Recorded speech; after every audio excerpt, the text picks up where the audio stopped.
bricks and promises.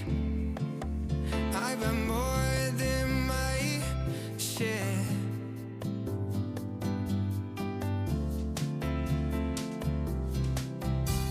I'm tired of giving my love and getting nowhere. Nowhere. What I need is somebody who really cares. I really need a lover who wants to be there. It's been so long since I've touched a wanting hand. Can't put my love on the line. Yes, I hope you understand. So baby, if you want me, you got to show me love. Words are so easy to say, but you got to show me love. Heart breaks and promises. I've got more than my share.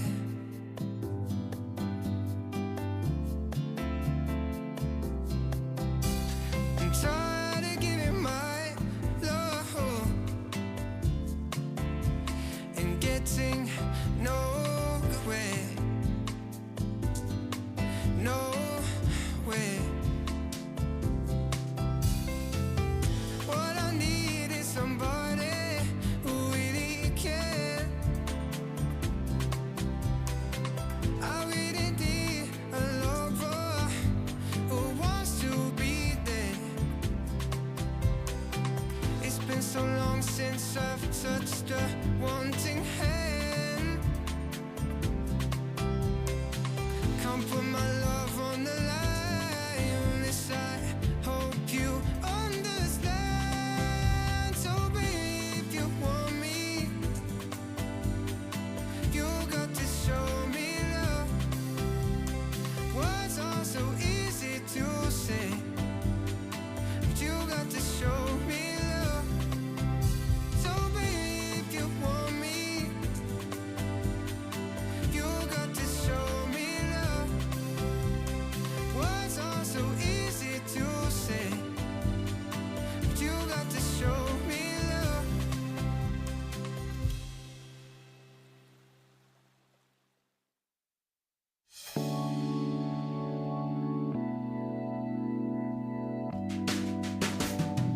Us and them, and after all, we're only ordinary men.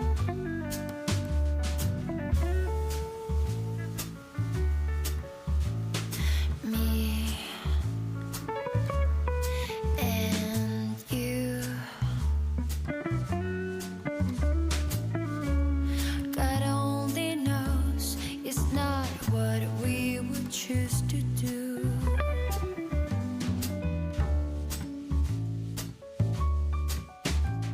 Forward he cried from the rear, and the throng rang died.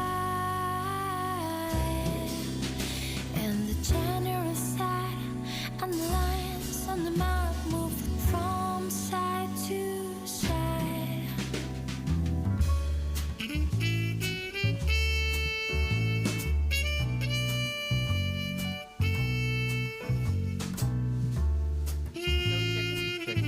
Check, test, test. Test. We're gonna test. We're gonna start in a few minutes. Yep. Black and blue, and who knows which is which and who is who.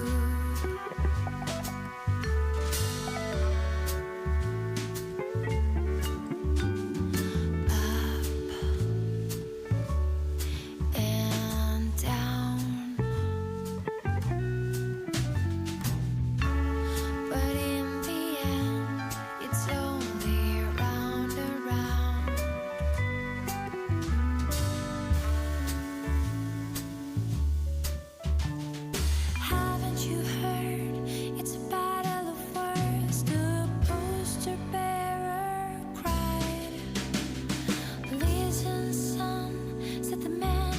but then there is room for you inside.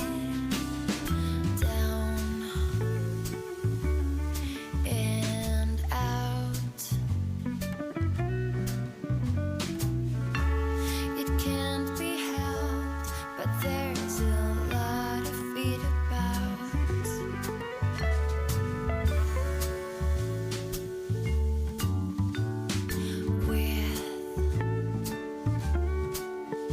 Without. And who denied it's what the fighting's all about.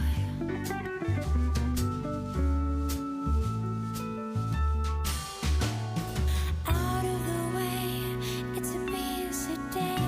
I've got things on my mind. For the one of the price of the tea and the slice, the old man died.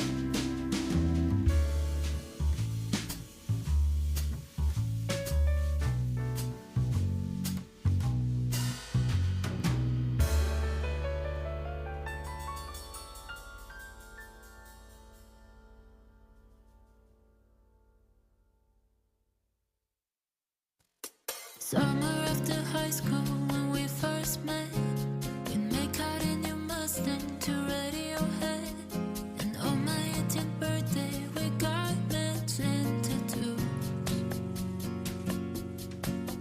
Used to steal your Paris liquor and climb to the roof. Talk about the future like we had a clue. Never planned that one day I'd be losing you. In another life, I would be your girl. We keep all our promises, be us against the world. In another life, I would make you stay, so I don't have to say you were the one that got away, the one that got away. I was John and you were not Johnny Cash. Never one without another, we made a pact. Sometimes when I miss you, I put those records on. Oh, someone said you had your tattoo removed. Saw you downtown singing the blues. It's time to face the music. I'm no longer your muse. In another life,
So good morning, everyone. I think it's time to start the second day of our conference.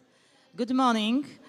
And just to remind you, this event is organized under the Circon4Climate project, which is funded from European Climate Initiative. And it's all about circular construction sector, how to transform the construction sector into more circular way. So yesterday we talked more on systemic level, yes, about the circular construction strategies, about circular procurement in construction sector. And today we delve more into details. We will try to investigate and define what does it mean circular material, what material we should use to really find it as sustainable.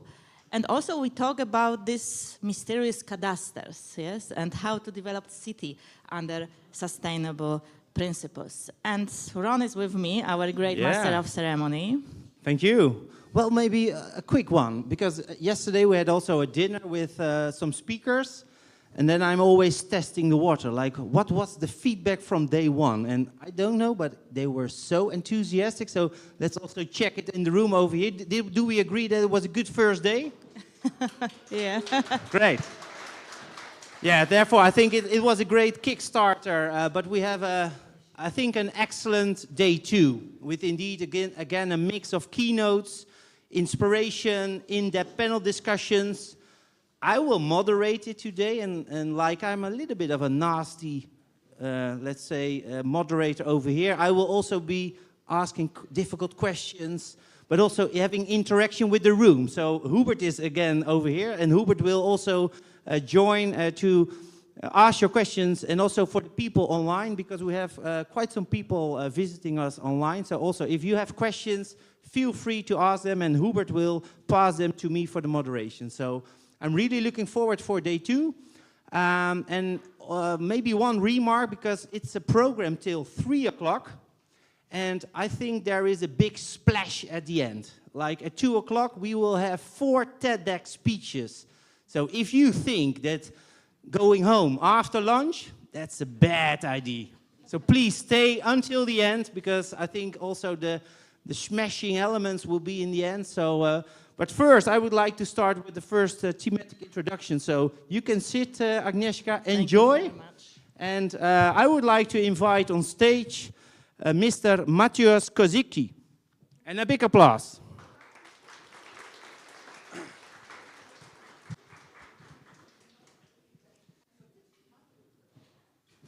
Thank you. Yeah, and again, I tried my best. I was practicing from 5 o'clock this morning on your name. And I think it was? Mateusz. Mateusz, yeah, sorry, Mateusz. Yeah. You're here for a, let's say, introduction where it's, I think, about CO2. Isn't that? Yes, of course, yeah, because it is the game changer. It's the game changer. I love it. I love it. So the floor is yours. Thank you very much. And yeah, you have 50 minutes. That's quite a challenge, because if you want to discuss a game changer... I hope so. Hope so. Did I try to reach 50 minutes? Maybe 2 minutes more? 2 minutes more. Let's see. Okay, thank you very much. If I'm a little bit nervous, then I will stand up. I give you a sign of 1 minute, but kick Okay. some ass. Thank you very All much. right. Thank you very much. I would like welcome everyone in the behalf of Building Circularity Institute, which is a partner of Circon4Climate project. My name is Mateusz Kozicki. I work in environmental chemistry section at Building Research Institute, and I'm a member of this project. So as our conference title told about changing paradigms, so definitely decarbonization is the part of this changing, and carbon dioxide is a game changer. In previous years, the European Commission has focused on efforts on creating regulation for the world's largest emitters like heavy or energy industry. Recently, the Commission has identified the construction sector as one of the priority area which has faced many challenges related to climate, environment, or sustainable development goals. Why? Because buildings are responsible for 38% of global CO2 emission, with 28% coming from building operation, and the remaining 10% from the energy used to produce material and technologies. So it is impossible to imagine implementing the principles of sustainability development without solving the problem of climate change and reducing the amount of greenhouse gases. Global warming potential expresses the impact of global greenhouse gases have on global warming. And generally, greenhouse gases consist of mainly carbon dioxide in nearly 75%, and other gases like methane, nitrogen oxides, or freon gases, which make up the rest. They have more influence on warming potential. That's why, thanks to the GHG protocol, which give us a conversion factor, we can show this result, so the total global warming potential in CO2 equivalent. The updated version of standard 15804, or levels guidelines, or new CPR, global warming potential can be divided into 4 different parameters, depending on their origin, like those coming from fossil fuels, or those coming from biogenic sources, or those which are related to land use and land use change, which means that it is a conversion of forest land to development land. And of course, we have a total global warming potential, which is the sum of the remaining, the rest of that. All the loads given in equivalent of CO2 can be called carbon footprint. It is worth mentioning that although the carbon footprint is easy to communicate and its result is widely recognized, it is also had a significant limitation, means that it focuses on a single indicator, not on the overall impact on the environment. And here you can see around 30 different parameters characterizing the overall impact on environment. Here you can see, here you can see this in this gray frame is only the result given for carbon footprints. The calculation of the rest indicators are the same, but they can be given in different equivalents, like for example in the case of eutrophication in terms of nitrogen or phosphorus. Today, LCA is the most objective and precise tool for environmental assessment of products and buildings, and its result can be used to optimize design solution and thus reduce manufacturing and future operational costs. So we used LCA to improving products to reduce environmental impact, or supply chain management, communication environment to client, marketing activity, element of tenders, or parent company requirements. The carbon footprint and other environmental indicators can be calculated for each stage of the product life cycle, like for example, product stage, construction stage, use stage, and end-of-life stage. And also on stage, which is called Module G, which is the benefits and loads outside the system boundaries. And different standards of products and buildings require different system boundaries depending on the type of products or stage of the building construction. And so we have different system boundaries like cradle to gate, which described raw material supply, transport, and manufacture. And the most important in the circular economy point of view is a full life cycle. So this is the cradle to grave boundary. And we also have cradle-to-cradle boundary. I was told that this is a boundary with reincarnation of some kind of materials. LCA can be carried out according to your own schemes or calculation, or we can use software such as CIMAPRO, Sphera, One-Click LCA, OpenLCA, which implement formulas for calculating LCA modules. Nevertheless, the most important is not its software, but the key in this matter is databases, which is constantly updated and paid. And the most popular one is EcoInvent. At the right side of the slide, you can see at the iceberg diagram, which perfectly illustrates how LCA analysis look like in reality. So it means that at the top of the iceberg is numerical LCA result. Here is the report with different assumptions and scenarios. And underneath, we can see everything which is not visible, like science knowledge or background information, intuition, experience, or decision making. Here you can see the building material pyramid based on the data from EPD. That it shows comparison of different traditional building materials for chosen environmental indicator on different stage of their life cycle. Here is an example for only for carbon footprints for raw materials, so for module A1 to A3. And results are given in equivalent of CO2 per functional unit, 1 kilogram or 1 square meter or 1 cubic meter of product. Considering different functional units, the distribution of material on the pyramid will be slightly different.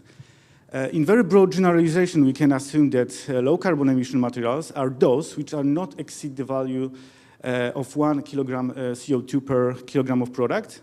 And for eco-materials, they are approximately 0.3 to 0.4 CO2 per kilogram of product. Often, metal products are considered like high-emission materials due to their energy processes of metal mining, refining, enrichment, and their processing like hardening or rolling. Nevertheless, it should be remembered that, for example, in the case of metal, steel, or aluminum products, they largely, actually most of them, even in 100%, come from recycling. So the primary loads related to extraction of raw materials should not be transferred, allocated to the final result. However, steel melting process will still have higher emission than, for example, wood or wood-based products, which have the lowest value, even negative ones. So this results from the storage of CO2 from, which is the capture of CO2 from atmosphere during tree growth. According to, now I want to tell you in short how to use LCA to show and predict benefits of reuse and recycling. So according to a new version of standard 15804, module C, end of life, and module G, beyond and loads behind the system boundary, are mandatory. For example, when we talk about EPDs or new CPR. And the best option for calculation is when the data is supplied by producer. Otherwise, scenarios are assumed based on the best knowledge or super standard, like PCRs, means product category rules. Thanks to the module C, reuse, recycling, and energy recovery from incineration of storage can be a measurable numerical value and can be compared. On the other hand, even if it is clear that reusing of construction site will be better for environment, the recycling of this material showing it is a numerical number can be, it is not easy. Let's use steel as an example. So recycling steel eliminates the loads of iron ore mining, but we still count the loads of melting and transforming into a steam beam and the energy of these processes. So in case of reuse, we don't count all these modules, and also we want to use reused on site. We don't count the module A4, which is the state related to another place we want to use it. And we also have module G, which demonstrate us benefits of reuse, recycling, or energy recovery from incineration. They usually have negative values because they are not in opposite to other modules loads, but they are benefits for environment. So module G can be a measure of how well a product meets the assumption of circular economy. Like, for example, if we use old bricks, we can't benefit from the producing new bricks. Or if we burn wood shaving, and we use energy produced to maintain the technological line, we count how much energy we save burning fossil fuels. Okay, now very short about EPD. So this is the Environmental Product Declaration, which is not only numerical number from LCA. This is they also contain detailed information about product or group of products, and they also provide us a basis for a comprehensive environmental assessment. They enable identification of raw materials and processes that have a lower environmental factor. And they also report transparent, objective, comparable, and third-party verified data on the environmental performance product. On the basis of EPDs, we have a standard related to environmental management systems or environmental label and declaration, but the most important, the most details we have in a 15804 standard. But unfortunately, the standard don't contain technical details about individual product groups. So PCR, product category rules, are used for this purpose. They aren't mandatory, but they can be useful. But sometimes we have a situation that different materials have a different result, and why is the reason? For example, for data quality, the input data is more important than software. Database version, so data is frequently updated. Place country on material when we should use it. Usage scenario or methodological assumption. Compare different version of standard, previous versus uploaded. Analyst and his experience in this field, use or not use PCRs, and uncertain data, for example, from Asia. In short, very short, okay, one more. Okay, so maybe very short about the carbon footprint of buildings. So generally, the whole life carbon footprint is divided into embodied carbon footprint and operational carbon footprint. So the first one is related to the whole materials in the whole buildings. And this is the simplified method. In extended method, we use other modules, except for module B6, which is emission related to building operation and energy consumption as a result of use, ventilation, heating, cooling, hot water, and lighting system. And this slide shows you, according to a PLGBC report, the structure of emission at each stage of residential building. And the most important conclusion is that with the increase in the energy efficiency of building, decarbonization of network, and the production of electricity, percentage of operational carbon footprint in the building life cycle will be decreased. And thus, the embodied carbon will be increased. So that's why when we want to decrease the whole life carbon footprint, we must reduce the carbon footprint for for each of them building materials. And at the very end, really, about a few words about European Union legislation which help us to achieve decarbonization of construction sector. So the most important is strengthening of the requirements of energy performance of building, EPBD, or Energy Efficiency Directive, EED, regulation of establishment of the framework to facilitate sustainable investment, so we call them as a taxonomy. CRRD for non-functional reporting, well known as ESG on environmental and social impact when we talked about yesterday, and support tool for the above. So it means that it's a level system. Of course, increased importance of green public procurements, we are also talking about yesterday, and implementation of digital material passport, system for construction product, and amendment of the CPR regulation taking into account environmental characteristic. And I'm convinced that the information about changing in CPR will be provided to you by our next speaker, Dr. Sebastian. But from my side, this is everything. So thank you very much for your attention. And I wish you a fruitful rest of our day, conference day. Thank you very much. Excellent. Thank you. Well, congratulations, Mateusz. But it was not a keynote, it was a masterclass. Yeah, I know. There's many details. I hope that it is not so boring for you. You should do something with this knowledge, mate. No. Excellent, excellent. And I was also checking the room. Nobody was watching his phone. Everybody was totally focused. Wow. For 70 minutes talk. Nice to hear it. Excellent job. Nice Congrats. to hear it. Thank you very much once again. Thank you. You can leave the mic over here, because I would like to welcome on stage Mr. Sebastian Wall.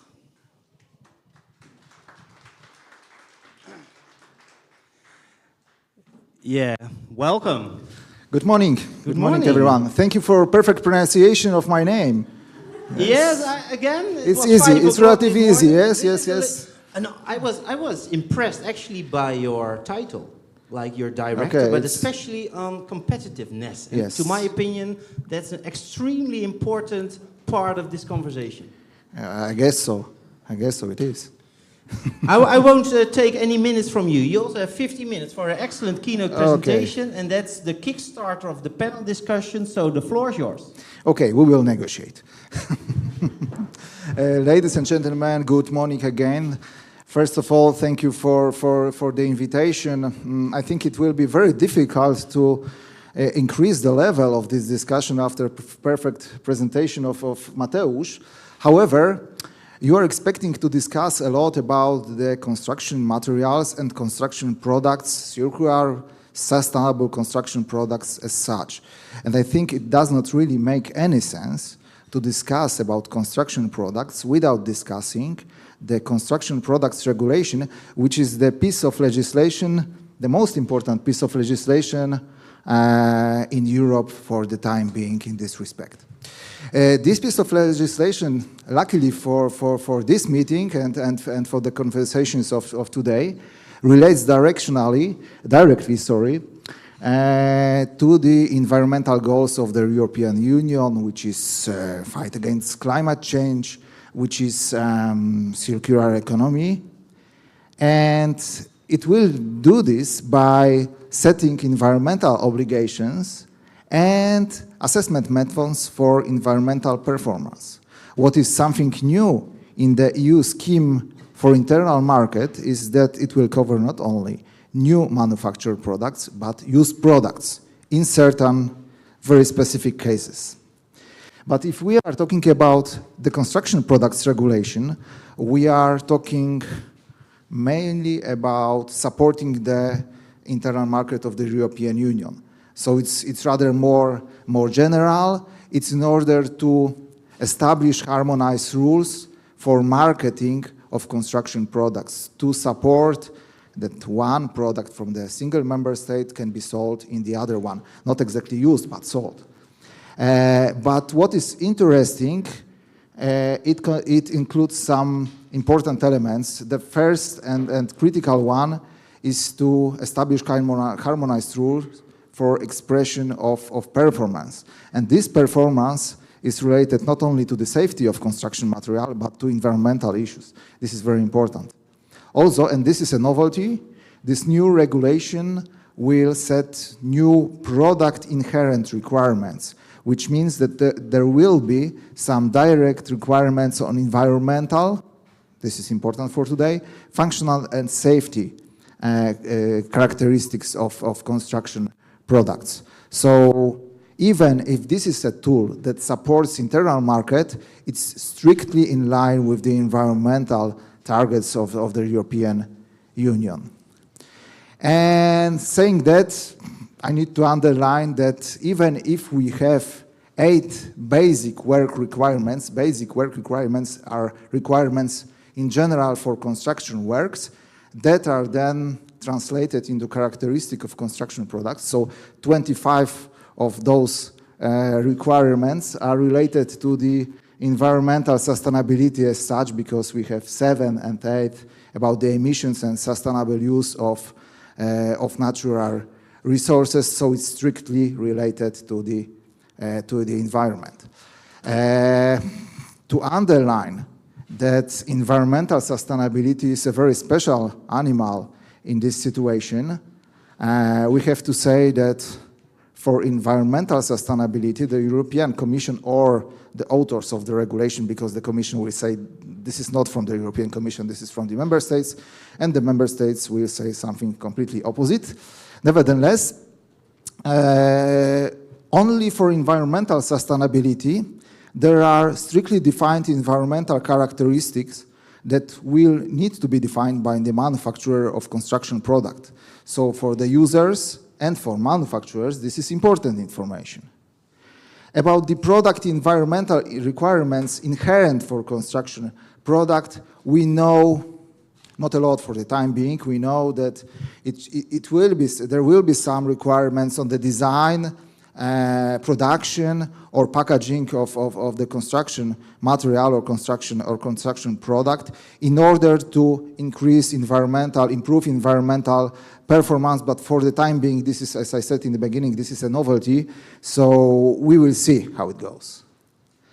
However, the whole system works in a way that first of all, everything ends with the CE marking. We started to talk today about the internal market and the CE market. You know, this is the main tool to improve the internal market. So there will be a CE marking.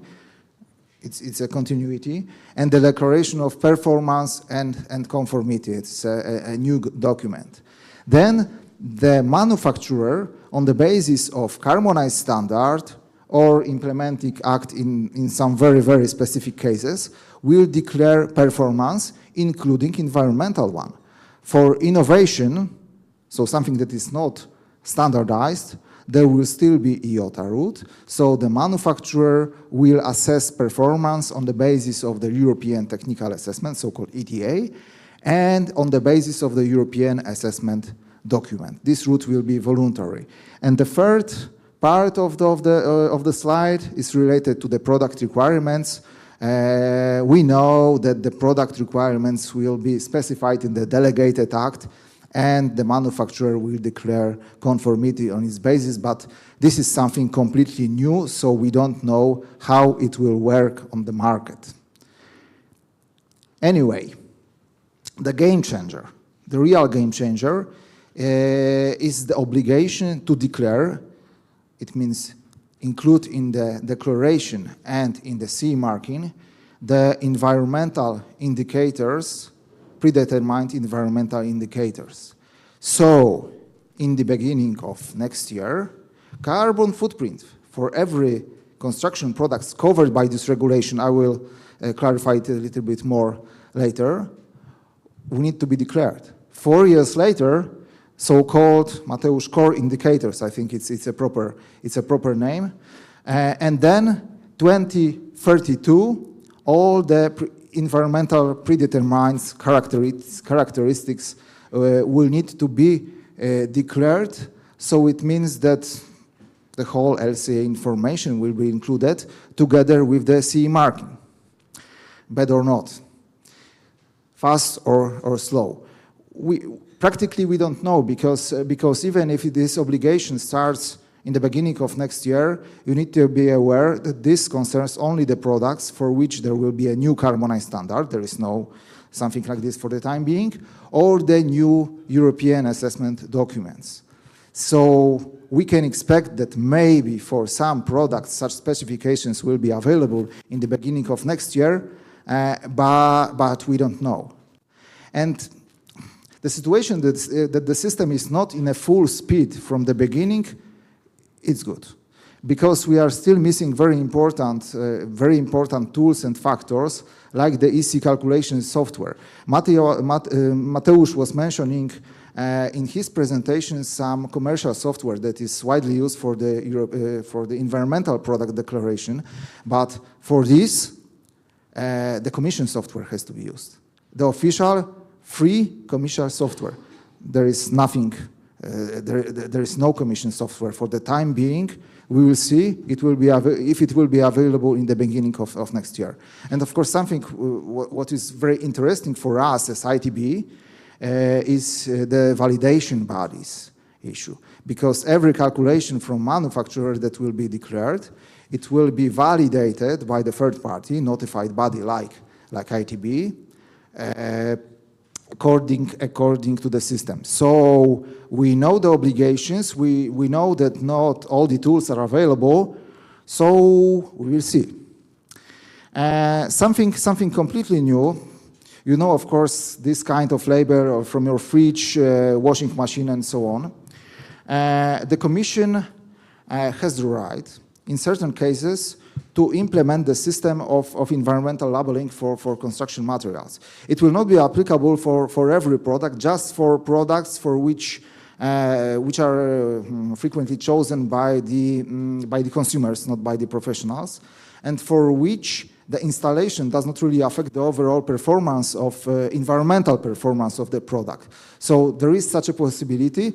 To be honest, I was never a big fan of this solution because, to me, construction products are really intermediate products, so I don't really expect such kind of labeling on construction products, but well, it's so. Another game changer mentioned by Mateusz, digital product passport for construction, for building materials, for construction products.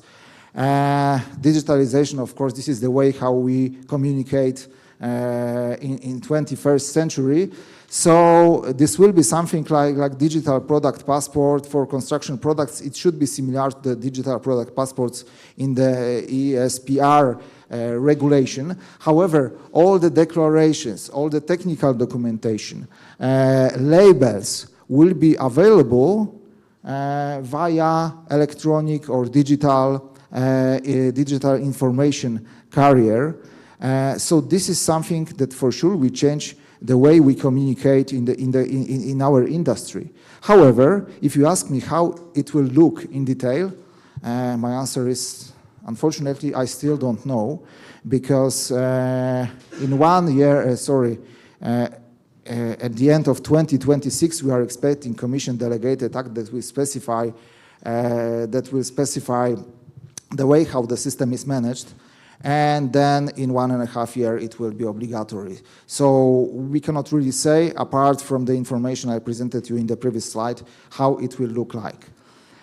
So just before I finish, you know that there will be obligation, new regulation that is already in force. However, it will be used in parallel with the old one, even until 2040.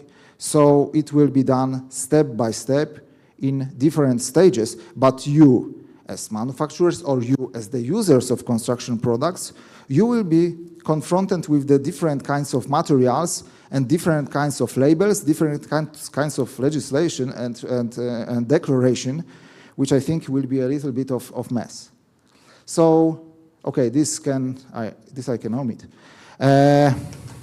Well, first of all, for manufacturers and for the market, the game changer, the new construction products regulation that really boosts the role of environmental performance and especially for carbon footprint and such. This is true.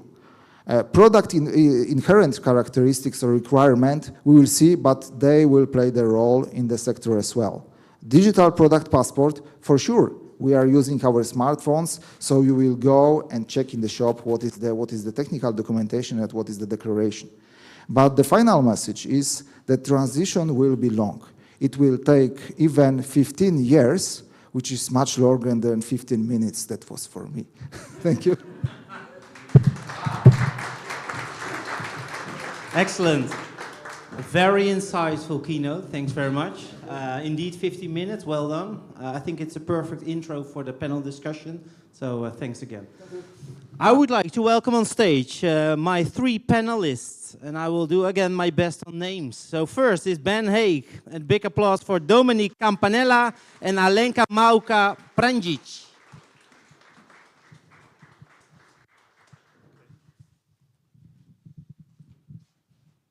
And it's very sad to say, but Catherine Bath is sick at home. So that's really a pity, otherwise we would have 4 lovely panelists. Welcome, have a seat.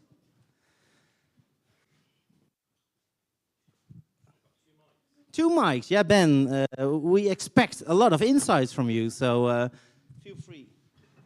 Maybe a little bit. Yeah. Wow, yeah, that was 2 insightful introductions. So shall we go to the lunch, or do we still have something to talk about? No, I think it's always nice to start with a little brief introduction. And when I say brief, I think 60 minutes would be nice. If you can maybe introduce yourself, your company, but also your purpose. Why are you here? Why are you in circular construction? Ladies first. Oh, you're really a gentleman, Dominik. Thank you. Thank you very much. So my name is Alenka Mauko Pranjić. I'm from Slovenia National Building and Civil Engineering Institute, or ZAK in short. So why I'm here, I hope because of my experience for the last 20 years in the recycling and circular construction. Yeah. Excellent. Also Ben, or are you really a gentleman at first? Now Ben, let's do Ben and then Dominik, but then you will also get the first question, Dominik. Yeah, good morning, everybody, and I'm very glad that I could be here, so thanks again for the invitation from the project partners to participate. So I'm here from an organization called the Instytut of Circular Economy, where I'm in charge of research. It says head of think tank, that sounds a bit grand, so basically we do research, and why we're here, we cover a lot of key sectors for circular economy. But obviously, first and foremost among those is construction, just in terms of the impact. So we have a number of programs running, looking at both circular construction, also bio-based or timber construction, digitalization in construction, and also some broader issues. So hopefully we'll have some space to at least to mention a few of those aspects. Thank you. Thanks, Ben. Yeah, and I'm Dominik Campanella. I'm one of the co-founders of Concula, and we are a German-based company of around 70 people only focusing on circular construction. And what we're doing is basically, if there's a building and getting deconstructed, we're doing a so-called pre-demolition audit. So look what materials are in the building, and then what we're doing with the materials, we put it into other buildings. So we're closing the loop. 500 buildings so far, but not only we are doing this, but like our purpose is to really push the boundaries. So we try to, everything we do, publish and so on. So we created a standard in Germany for pre-demolition audits, DIN Spec 91484. And right now I'm heading also the standardization on the ISO level, so international level, on bringing these pre-demolition audits, to the world. Yeah, lovely. So 3 real experts on the panel. Well, let's start with you, Dominik, because I think when we look at the first introduction, that was very insightful also to see, let's say, the movement to the pyramid of building materials, but also the cradle-to-gate approach, where we have, let's say, a whole life cycle analysis. So when it's also about your daily practice, are you indeed aware of this type of, let's say, a different approach, that we take a different view on how we also measure the impact of materials? Yeah, for sure.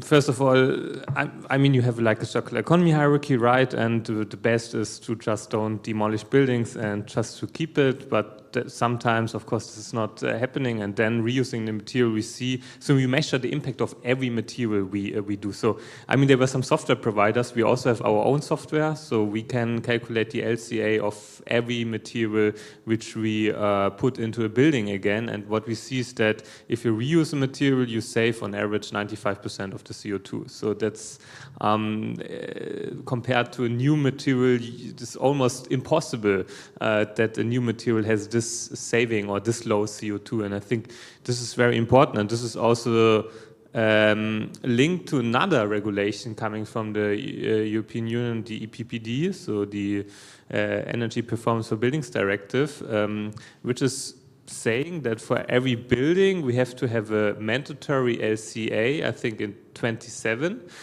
but not only that, but we will also have a limit per square meter on CO2. So we have already countries which have that in place. So we have, for example, Denmark and France, and so that comes now all. So I really like European legislation so far because there's some really good strategy behind, and so it comes all together. So we need now LCA for products or the EPDs, then we have the limits and so on, and then we can choose: do we reuse, do we recycle, do we use new materials? There's no so there's no requirement that you have to choose either of them. You're free. Yeah.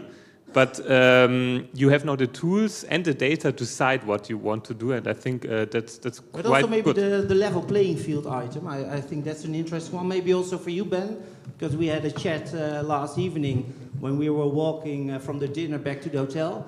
I think you have, let's say, 20, maybe 3 decades of experience.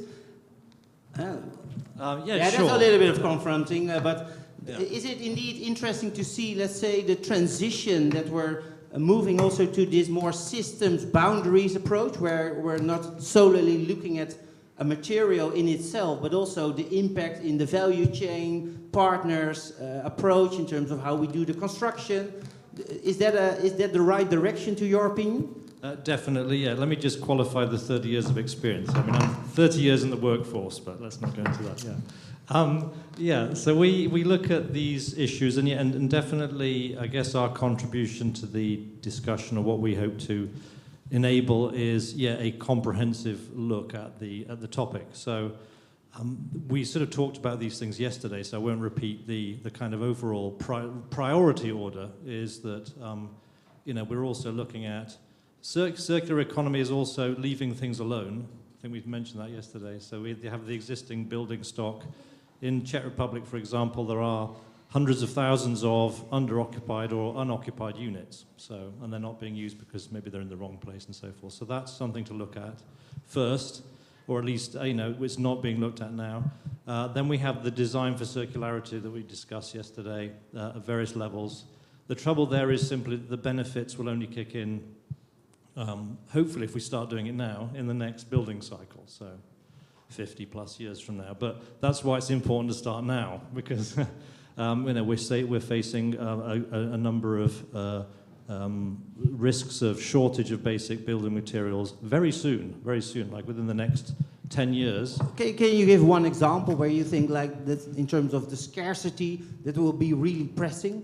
Is it, for example, steel, which is maybe the old school material? Not so much steel, no. I think the one that's typically talked about is the inputs for concrete. So again, to give a local example, within 10 years, and I wrote the numbers down here, so within 10 years, in Czech Republic, up to 60% of the 200 or so active quarries will stop operating unless we open new And ones. what will be the impact for, let's say, the entire built environment? Because are they an important player for the European value chain, or what's no, the it impact? tends to be a local business. So with concrete, you don't transport it very much for obvious reasons.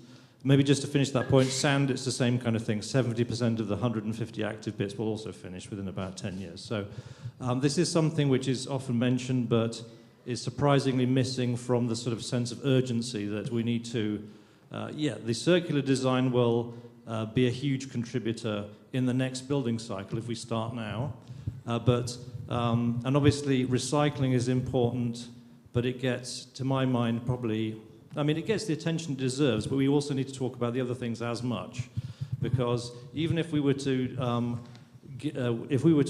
cycle back into new buildings or renovations, importantly, everything that we demolish, we'd cover 10% of the demand, something thereabouts. So it's not solving the problem. So then the other missing piece, of course, is renewable materials. Yeah, excellent. Which is the whole sort of timber construction, other bio-based materials debate. Yeah. I would like to go to your to Alenka. Because we invited you because you are a thought leader, but especially because you have quite some interesting insights to share about best practices. So I'm aware that both on the city level and on the country level, Maribor and also Slovenia, you would like to share some insightful thoughts about best practices. So feel free to very briefly share some insights. Thank you very much. Just maybe firstly to to say something what my previous colleague said here. So I think it's really important, the momentum now with all the European things going on. I mean, it can be a little bit confusing with all the indicators and legislation and everybody doing it also because it's a buzz to be a circular. But it's really changing from the, let's say, from the offering side to the demand side, because, you know, construction is very conventional. We need to think about the safety. So new, old, heterogeneous materials can be problematic. But with these new approaches about the environmental legislation and so, I think the whole value chain is starting to think about, yeah, what can we do? So one thing about this and about the best practices, yeah, so we say many times, so Slovenia is like a larger metropolitan area probably of one bigger city, so it's nice that we can be flexible in the sense of the national policies and strategies. But yes, it's quite a long journey that we are doing, and there are some issues. Like and when did it start, for our understanding? Yeah, so for example, one of the examples, the city of Maribor, so in 2018 they had the first strategy, they call it for the sustainable strategy, but it was actually on the circular economy. So they were thinking about, we have these public services, we can start with them and to try to exchange resources inside of the different utility services inside for the road infrastructure, for green area, for water consumption, and so. And the next step, they did it through the various different, also European funded projects. So one of the things is, for example, that their infrastructure provider, public service, they also are collecting all the construction demolition waste from the public infrastructure service. And they have their center for recycling and reusing, reclaiming this material as a recycled aggregate or something. So this is, I think, very important to take this about the public services. For us, at least, it was, because we can hear about the biggest cities, but this is one example.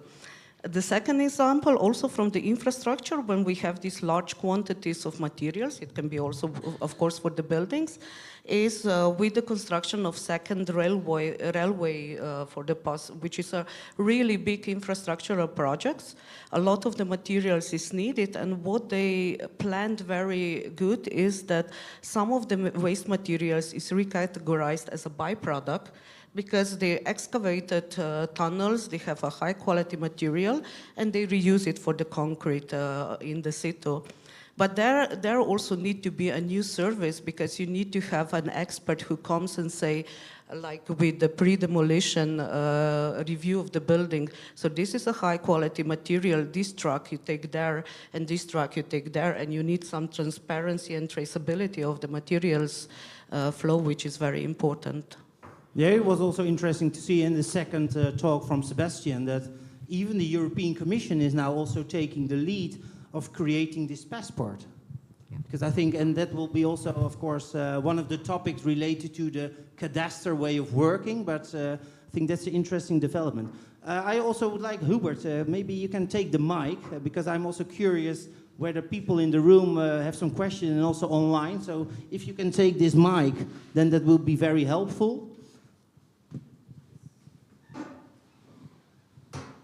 Because I assume after two great keynotes and also panel that there will be some questions, so please feel free to raise your hand if you have a question, and otherwise I will continue with the panel discussion. Do we have questions? Yes. Yeah, lovely. And always nice to introduce yourself. Name, company, and your question. Thank you. My name is Małgorzata Szałek. I'm Polish, and I have been interested in circularity for quite a while, and I checked out your website, of course, Dominik. I use it quite a lot when I'm doing BREEAM and use pre-assessments in Germany, and I refer my investors, hey, how about you buy your bicycle storage at Concular instead of buying a new one, which is also a cool option. But I have two questions, actually, to all three of you. The first question is, I noticed, I think it was Denmark or Netherlands, but they introduced something like I'm not sure if it was a law. However, in the tendering phase for public projects, when it comes to furniture, they gave additional points in the tendering phase for people that offered used furniture. And that basically caused the price of the used furniture to go up. I think it was Netherlands. Let's say it was Netherlands. Always it does. Yes. So it was like this. So this was a cool thing. And then I basically think that if it's not in the tendering phase or if it's not a part of the legislation, there is no way that companies that usually have the limited amount of time to perform their projects will actually concentrate on circularity. I'm not sure how it's done in Germany, that you manage to convince them that it's good to store some things and then build them back because it takes way more time. So the first thing is, are there any legislations in your countries that support the circularity actually? And the second question was... Let's take one per one. Yeah, I love short questions because then it's also manageable for the panels. Let's start with you, Dominik. So congrats, your marketing works. So that's one. That's a good takeaway of the conference. But some feedback on this question. Is it recognizable? Do you have some thoughts about legislation? Yeah, thanks a lot that you're recommending Concula. That's really nice to hear. And yeah, so actually in Germany we have something called Kreislaufwirtschaftsgesetz, so circular economy law. And it's actually saying like that we have to follow the circular economy hierarchy. So first one is to prevent. So if you have a building, you should keep it. And if you tear down the building, then you have to follow this hierarchy, meaning reuse, and actually as the last one, it's recycling, and then there's all also the R's, the 10 R's. Exactly. Yeah. So it's interesting that this law exists, but the reality, this is not applied. So what we did now is, and you mentioned the tendering of the public hands. So yeah, and this is what happened in the Netherlands. But we did now the research for the public tendering in Germany, and we saw like that they are obliged by law to apply that. So they have to first tender for reclaimed materials before they tender for new materials. Otherwise, that is legally not right. So you could go in front of court and they get problems. And what we did now, we created this report. We printed it because Germany digitalization. So and then we send it to all the public tendering people in Germany, and they have it now on their desk. So and now we informed them, and the next time they do a public tendering where this is not the case, we can tell them, so you just did something which is against the law. So basically they are the laws, but they're not applied. And now it's about how can we enforce them to apply, first by inform them, and second then, if not, then legally try to push them to do it. Something to add on that, Ben? Because I see that it triggers you. Yeah. Well, no, I'm not easily triggered, but yeah, no, definitely I have. If I could take a slightly longer response to both the public procurement, I think that's one aspect. But yeah, the key thing that I guess we see, because we work in not just construction but also a lot with industrial production, is that it's kind of like similar to what we see with electric cars, right? That the European Commission, with all the best intentions, says you have to transition fully to electric cars by 2035. But then industry is screaming, well, that's fine, but we can't control the demand. So, create the conditions for people to buy these things, and we'll ramp up. I'm not going to get into whether that's wrong or right, but in the construction, it's something a little bit, or in industry, it's a bit similar. The mandate is by 2030, decarbonize. Very expensive projects and all the rest of it. But they're saying, well, fine, but people are not familiar with these low emission materials. There aren't conditions for it. So, we're looking at what are the policy instruments to drive demand. So certainly public procurement is one of them. In the Czech Republic, again, we have a general requirement, but unenforceable, and it's not really applied. So there's a national action plan now where we're trying to, with others, introduce some of these requirements. And then the other thing, which I think is interesting, is the taxonomy, the EU taxonomy. In the building sector, generally speaking, most people use what we call the climate taxonomy, which is about energy efficiency of the building. But there's another taxonomy, which is all about circularity, and no one's really using it yet. So if we got persuaded banks and the sector to say, please ask projects that if they want to comply with the taxonomy, then they also need to comply with the Environmental Act. Yeah. Then there are very specific requirements on content of secondary materials and on levels, on design parameters and so forth. So that's But another you also whole- triggered me a little bit about timing, because I think that was a very interesting, actually it was the last bullet of Sebastian, that it's about the feasibility of a process, and that's actually a transition process, that it takes at least 15 years. And honestly, I'm in, because I do believe that it takes a period of time to transform old economies to new ones. I'm actually also a little bit curious well, let's say check the water at the audience. Do we agree that it's, let's say, quite normal that we have a transitional period of 15 years, or is it less ambitious, or is it realistic? What do you think? Is it realistic? Let's put your hand on if you think it's realistic to have at least 15 years of transitional time. Way too long, yeah? Well, is there a mic? I'm actually curious about the gentleman in the back. Maybe a quick one-liner on why do you think 15 years is a realistic transitional period? Well, I think, yeah, at least 15 years. Henryk Fabisz, I represent the international company Saint-Gobain in Poland.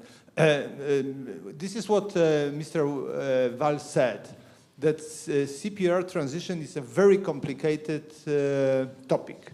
And fortunately for us, for the producers of construction products, the transition period, there's a kind of overlapping, so we can use the old CPR and the new CPR depending on the type of product, whether it is insulation or gypsum board and so on and so forth, or glass. Naturally, there are two types of producers. Make it briefly, yeah? Sorry? Briefly, please. Okay, Yeah. so there are two types of producers. Excellent. And there was also somebody who was a little bit, let's say, rebel. He was like screaming 15 years, way too long. Who was it? On the back. Mr. Petran van Heel. Way too long. Why? Briefly again, please. Well, way too long, because we don't have time for it. I mean, we have to speed up, and things can speed up if you want to. I mean, look at cars, look at telephones, look at cloud solutions. That didn't take 15 years, did it? Yeah, well, you're asking the question. I'm in doubt, to be honest. Dominik, yeah, let's take it. Yeah, and there's also a question in the front, but please reflect on this one. But I agree totally. I mean, 15 years, so is that a transition for the climate crisis? So we don't have time. I mean, and then it's postponed and so on. And this is 15 years to only apply the CPR. So the effects of it, they take even longer. So like if we want to have climate neutrality at 2000 whatever, 45 or something like that, that is not realistic. So we have to be much faster. And we, for example, with Concur, we already have shown that this is possible. There's all technical requirements, and maybe to add, like for example, like in the 500 projects we did, we saw you can save 30% of the construction costs. So it's cheaper, it's the same time, it's the same quality, and if you buy the materials, it's 20% cheaper. So there's everything. So why are we not doing it? So like these regulation, they hinder companies like us because we have time. Like they're not helping us to innovate, to go the next step because there's so much time. It's a little bit like never waste a good crisis. When there was COVID, I think we were able to move things in one day. You wanted to reflect, Alenka. Feel free. Just which thinking particular about topic, the question, or just do we have thinking time about or no this, time? What's your opinion? What is about slow transition? I think there are still processing going parallel. So one is the legislation, and there is part of the environmental legislation which is probably even can hinder more the innovation. So what we have to talk also, we have this now National Life EP Restart project on the implementation of National Waste Prevention Program and Waste Management. When we are thinking a lot about innovation procurement, because the environmental legislation, and the national plans are not ready for innovative technologies and materials. There is also always precaution, potential hazard threats inside, so a little bit precautions about that. But I think concretely about CPR and the business itself, I think the CPR, I mean, it is innovative with the digital passport. It's the first sectoral legislation implementing it. So I have some optimism of it because, yeah, but the business itself will develop and will make it for the sector itself to change. Yeah. Great. Yeah, well, give me a second, Ben, because there are so many questions in the audience, and I love to have those. There's the lady in the front with the glasses. Yeah. Maybe I just wanted to comment that building and construction products are not fast-moving goods, so we need time. That's my comment. Yeah, and maybe that's why the question, if it's 15 years long or short, well, it might look long, but if we want to have a credible information like Mr. Kozicki showed, the all LCAs analysis, we need some time. So I wouldn't be so, eager to say that we have to do everything at once. Of course, we need to speed up. Everything needs to speed up, and we see what is going on around. And maybe but a this question, is not a fast-moving good. Yeah, but do we feel the sense of urgency? Well, I think yes. Everybody who look around feel the sense of urgency. But as I said, do we feel the sense of urgency over here? I'm, for example, looking at that table. Do we really feel the sense of urgency? We have to feel. Maybe out that control. Have to feel. Yeah. Well, that's something different. Yeah. Hubert, do we also have questions from people online? I would be very curious. Let me check. Yeah, because I think this is a very insightful conversation, especially after those two great masterclasses. Dominik, yeah? I just wanted to say also something for CPI. This is mostly then also for new products, and you're right. So you put in the product, like depending on the product, it has a lifetime of 5 to 40 years, and then you see the effect like, let's say 15 years plus 40 years, so then we add 55 years. So this is why we also have to look at the end of the lifetime of a building, which is not the end of the lifetime of a material. So this is why, for example, we at Concur look a lot at pre-demolition audits, so on, to digitize here the materials which are coming out to the building, because I think this is the most important part. Also the most challenging, because you look at products who are already 40 years old sometimes. Yeah. Old technologies. Old technology. Yeah, the embodied carbon, that was, of course, one of the takeaways of the first keynote. Those are really also making impact. So it's 20% of global CO2. So this is where we have to look. I mean, we have the big responsibility in the construction sector. Anything to add, Ben? Yeah, just this 15-year term. I think we shouldn't get too hung up on this, on the kind of the need to re-standardize the entire industry first. It's not. I mean, that's going to happen, and I think it's acceptable that takes time. Obviously, it's a technical, complex discussion. But in the meantime, I mean, what I think the policy gap right now is that's going to take 15 years. It's fantastic that we have this life cycle assessment or whole life carbon requirement in the building directive now. But even then, it's basically until 2030, the requirement is simply to measure. Yeah? And obviously, if the will to decarbonize in the sector is weakening, which it is right now, that's in itself not a driver. And why is it weakening? Because I'm not impressed by Trump. I think Trump is just one guy on the block. Just a sense I have. Temporary power, but I disagree that it's decreasing. It shouldn't weaken, but yeah, maybe I'm wrong about that, but we should be careful not to be in our own echo chamber. I mean, I hear some of the developers saying, our funding comes from the US now, and they're not interested in ESG. So, so that is a complication. But just to finish the thought, so basically in 2030, I think according to the EPBD, we start to have a aggregated national level embodied carbon limit, which is good, but it still doesn't get you down to like requirements at a building level. So that's where we need the procurement, we need the sector, some sort of voluntary action from the sector to commit to these things first, and also we don't necessarily need to solve all the standards before saying, look, we have certain hotspots, steel, cement, and so forth. We can set today carbon limits or other limits on materials in public tenders, which most manufacturers or maybe all what do you think about carbon taxes? Because limits is one. We had some thoughts from Petra van Heel. Would it make sense to work with, let's say, a penalty on carbon? Well, I mean, it's the right idea. The only thing is, of course, the industry is heavily reliant on these materials today, concrete and steel. and construction is already horribly expensive. So Because what do you think about be careful about that, but, penalizing? yeah. Will it, yeah, they're old. There's some impact in the room, I hear. But what do you think, Dominik? I mean, there are different methods, but what I like the most is the Danish approach, which has this reduction roadmap. They introduced it 2020. They said, okay, we start measurement 2023. So 2 years ago, they introduced like this reduction roadmap, saying like, okay, you have a CO2 limit per building. You can build whatever you want. You can build with steel, concrete. You just have to adhere to like the CO2 limit and don't care how you do it. And it's quite interesting because because now we're talking about penalties, we're talking about is everything getting more expensive and so on.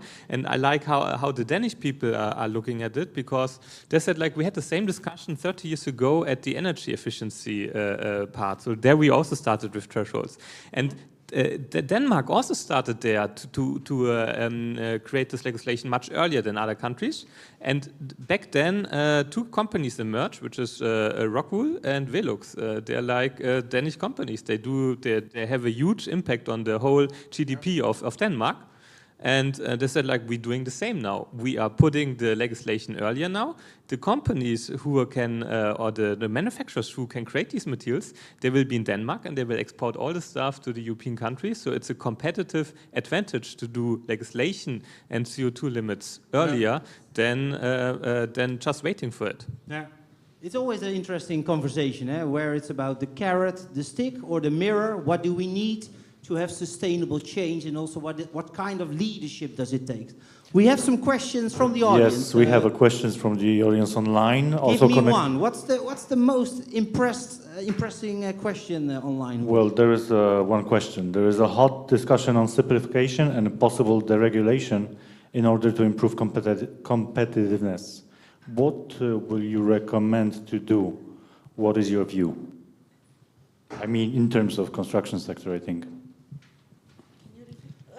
Yeah, it sounds a little bit like a $1 million question. Do we have an answer? Was it not clear?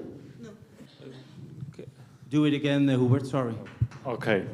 There's a hot discussion on simplification and possible deregulation in order to improve competitiveness. Okay, yeah. Deregulation or simplification? So I think that's a very good question, because indeed we're adding regulation. It's becoming some sort of a jungle. Huh? What do you think about that, Alenka? Yeah, I think there should be a balance. Like, for example, I was thinking before, some of the biomaterials are really in disadvantage because you don't have a harmonized standards for, I don't know, plant-based materials construction, like hemp-based or something. So they have to go through the different way to put it on the market, which is more expensive, which is longer, and so definitely there should be. There should be some simplification on this, but I somehow got used to this framework of the legislation, of construction legislation, which I think is good, but just some of the things needs to be really simplified and bring innovative materials, innovative thinking more quickly, so to be opportunity for that. Yeah. Dominik, what do you think about just if I can say concretely, for example, we have harmonized standards, we have like European technical assessment, which is not for that more complicated or different products, which are not that usual. So I think this part, the second part for the new innovative material, should be simplified and should be faster. It's interesting that if someone is talking about deregulation, normally deregulation just means take away the regulation for sustainability. So I'm for deregulation, but not for deregulation of sustainability regulation. More in general, you mean? Yeah, just take away the other stuff which right now is hindering actually sustainability. I'm fine with that, but I think the people who do deregulation, they just want to cut the sustainability, and I don't like that. But to answer the question, like, what to do now? I mean, climate crisis is coming. I mean, there's no way around. It doesn't care if we deregulate or not. So focus on that, but always combine it with with the economic value. So this is what we did at Concula. You cannot sell material, reclaimed materials for a higher price. So you have to focus on how to bring efficiency in the process. This is how we did it with like a lot of digitalization and so on. And then show the people you can be sustainable.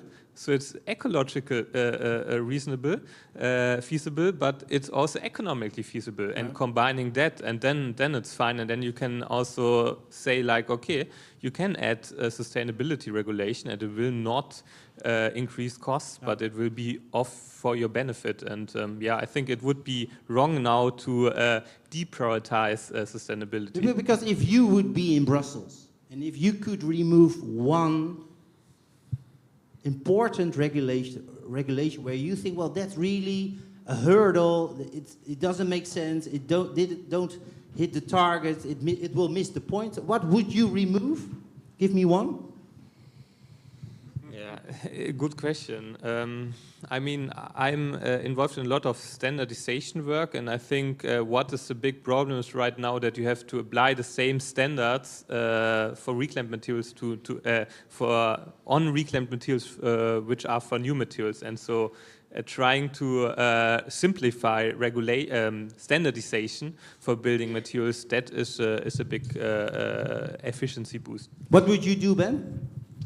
Yeah, well, in about like at the Brussels level, I would suggest let's keep what we have because we've made some important gains. Or are you from the UK? So well, no, originally. Yeah, it feels a little bit that you're out of Europe. I'm an EU citizen too. Yeah, so no, I suppose there are three things that come to mind. I mean, I understand that the taxonomy is already being reopened to try and simplify it. So again, it's important that we make sure that doesn't have the effect of watering down the sort of sustainability impacts, but I suppose there's some room for it to be more implementable because, for example, in the Czech Republic, we have like a second round now of a national project to actually figure out how to interpret the taxonomy. It's not that straightforward. The other key thing is permitting processes. So it takes an awfully long time to permit a construction project in the Czech Republic. So there was a law which was intended to help digitalize the process and speed it up. It's not going very well, but that's the right direction. And then the last thing related to the LCA requirement under the new directive.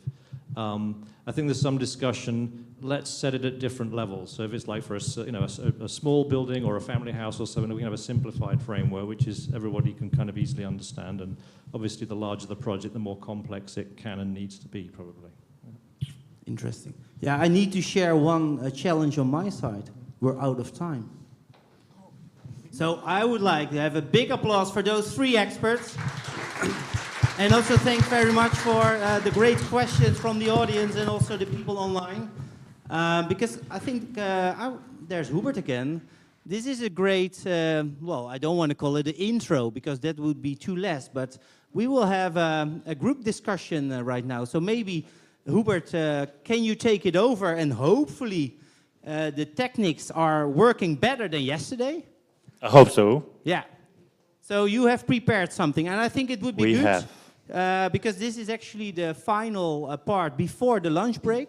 But also, like yesterday, it's where the magic happens. When people meeting other people, having a discussion at the table, that's, I think, very interesting next to delving into panel discussions. But maybe, would you also, can you make a very simple introduction because we also have some new people in the room. Yes, so we'll have a short workshop group now, and we will use these slides that you see here and also the QR code on your table. So please take out your phone, scan it with your phone. Hopefully it works now.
switched off. Now it works.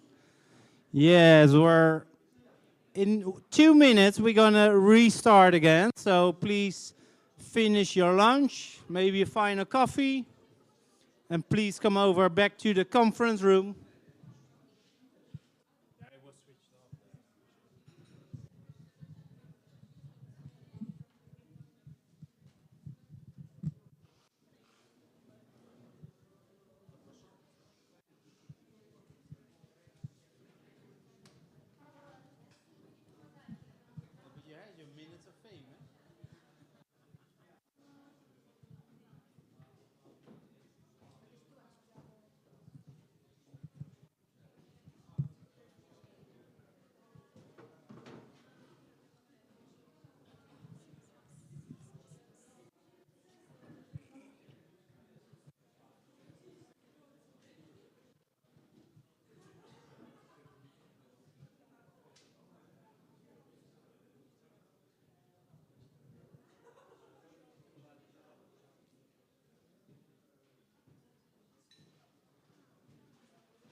That's yours. Is that correct?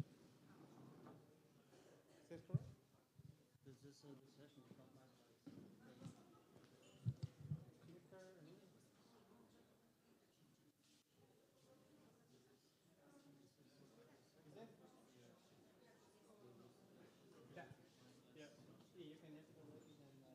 I will introduce you. Yeah, the green one. This one. If necessary, go back with red. Yeah, but start with here. Okay, welcome back after hopefully a lovely and tasty lunch. Also, I think congratulations to the hospitality team. I think excellent food and beverage. So yeah, it's always people who are on the back side of the workflow. Also, a big compliment to the team. So excellent.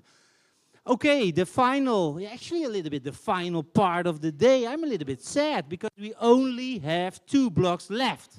And the first block will be on the material stock and especially the material cadastres. And that's a very interesting topic to my opinion, because it's all about data. It's all about also how can we create alignment, whether we can track and monitor where are also our resources. And I'm delighted that we have 3 experts who will share some sort of a keynote introduction on the topic, where it will be on the city level, where they also give some best practices. So that's the first part. And what I already mentioned, the last part of the party, I would say, that's the TEDx speech. So 4 experts already preparing, a little bit negotiating with me, like Ron. I have 5 minutes, but what do you think about 6:30? No, 5 minutes, come on. But therefore, I'm very delighted to welcome on stage Mr. Georg Schiller. Big applause for Georg.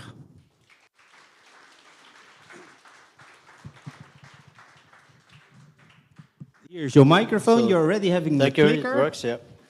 So I'm always also delighted with smart people on the stage. You have I think a very nice deck, 50 minutes time. I will be there. If needed, I will give you a little sign, Georg, but the floor is yours. Thank you. So welcome back to this session, and yeah, it's a pleasure for me to bring your attention back from metabolism of food to the metabolism of society. So and then have a closer look on materials that are stored in our building stock. So it's about material cadastre I want to talk about. So me, I'm Georg Schiller, and I come from the Leibniz Institute of Urban and Regional Development in Dresden, Germany. So we look on these circular issues from a regional urban planning point of view, and I'm a head of a group, a research group, who is discussing materiality in cities to make cities more circular. The challenge we already are aware, and all the other speakers mentioned it, so I do not want to repeat it. That we have to take care about circularity, and circularity we also know and discuss it already, is more than recycling.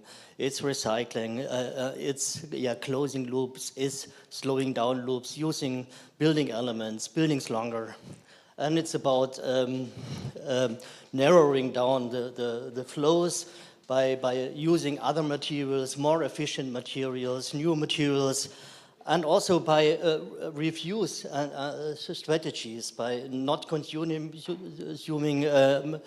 buildings, and by following more sufficiency strategies, sharing issues, and so on.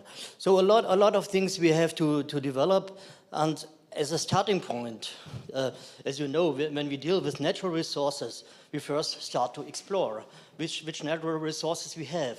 And the same we have to do when we deal with anthropogenic resources, with the resources stored in the buildings. First, we have to know what we will manage, and where are the resources, and which resources we have.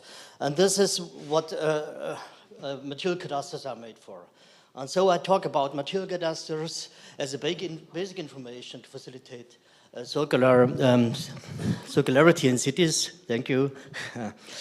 And it's to have an idea about the availability of such materials, to have an idea about circularity potentials in cities, and have an idea, how to give support to planners to go in action.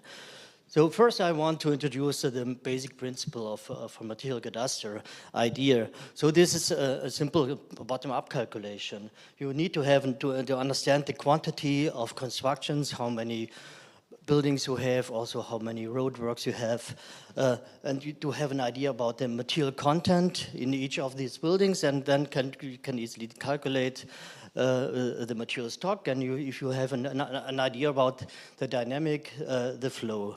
So starting with the quantity of the constructions, we use here geodata, and in Germany we have well-developed geodata system, but we learned not only in Germany, also in Czech Republic and also in other countries, you can use geodata that report about the buildings, about the building types, residential, non-residential, the building age, and also about the roads. So you need to have, so you can take the quantity from geodata, and to have an idea about the material indicators, how many material is in a building.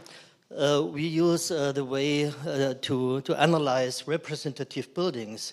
Go into real buildings, representative for a cohort of buildings, a typical use, typical age, and then calculate the building elements, think about the density of the materials, which materials, and have an idea at the end how many materials per element, and then at the end how many materials for a typical building. And of course, there's a lot of work to do. So we did it since, I would say, decades in Germany. And we provide this data as open access database that everybody can use it and download it via a so-called information system built environment that is hosted by our institute. As a long-term service, I would say. Yes, now we have the quantity and multiplied with the material content, and have at the end an idea of the material stock of the building stock and of infrastructure stock, both. So this was more or less the introduction, what we are talking about when we talk about material cadastres. Time is running, so I go to the application of this cadastre in the context of Circon4Climate project. We wanted to bring this idea in and try to test how does it work in other cities and in our other countries. And together with our colleagues from Czech University in Prague, we developed application for Prague, and we happily found out that there are really good data to map also buildings in the Czech Republic, and we checked which kind of buildings are there, and we considered tabula systematic of building typology. That is an EU project and is also available for all European countries, and it's energy related typology, and we checked, is it similar to the German ones, and involved architects to check what was the development in Czech in the building sector and in Germany. It's quite similar. So we decided to use our German indicators and calculate the cadastre also for Prague without the indicators, but the Czech quantity figures. And so at the end, an idea, a map, how material buildings we have, and can differentiate it according to material groups like concrete, bricks, and so on, wood, steel. So we have a quite a differentiated picture on this. Here you see the building types differentiated according to age. Age is a very important indicators, and maybe you can see that the half of the city, a little bit more than half of the city, are residential buildings, and the other half of the buildings are non-residential buildings, to get an idea about the quantities behind. And we can map where are the concrete regions, where are the brick regions, and so on, to go more in detail into, and then have a lot of data to start, and so what. So, and the main point is to have an idea about the dynamic, because we want to know the flows. And if you want to know the flows, you have to have an idea about how many construction, how many deconstruction takes place. And so we took some parameters from statistics from Czech Republic and combined it with population development, and had an idea about the inflows and outflows of concrete. For example, this is an example concrete. And if you want to close the loop between outflow and inflow of concrete, you have to consider also the process chain. How to process concrete to make it a secondary resource, and to make it a resource to be introduced again in the building stock. Therefore, we looked on the demolition, on the screening, on all these things, and also considered the norms that has to be considered to introduce secondary material in the concrete. And at the end, we found out for Prague, in the time between 2023 and 2050, there is about 20 million tons of concrete needed, and from this concrete you can, or not on concrete, it's the aggregates in the concrete, not the cement. And from this concrete we can replace, in technical terms, following the norms, about 45%. It's 9.3 million tons. And when we go through this recycling loop, we have availability of about 1.6 million tons to be introduced and to replace this. Though it seems a little bit not so dramatic and not so huge, but if you think about that, nowadays we also we only introduce much less than 1%.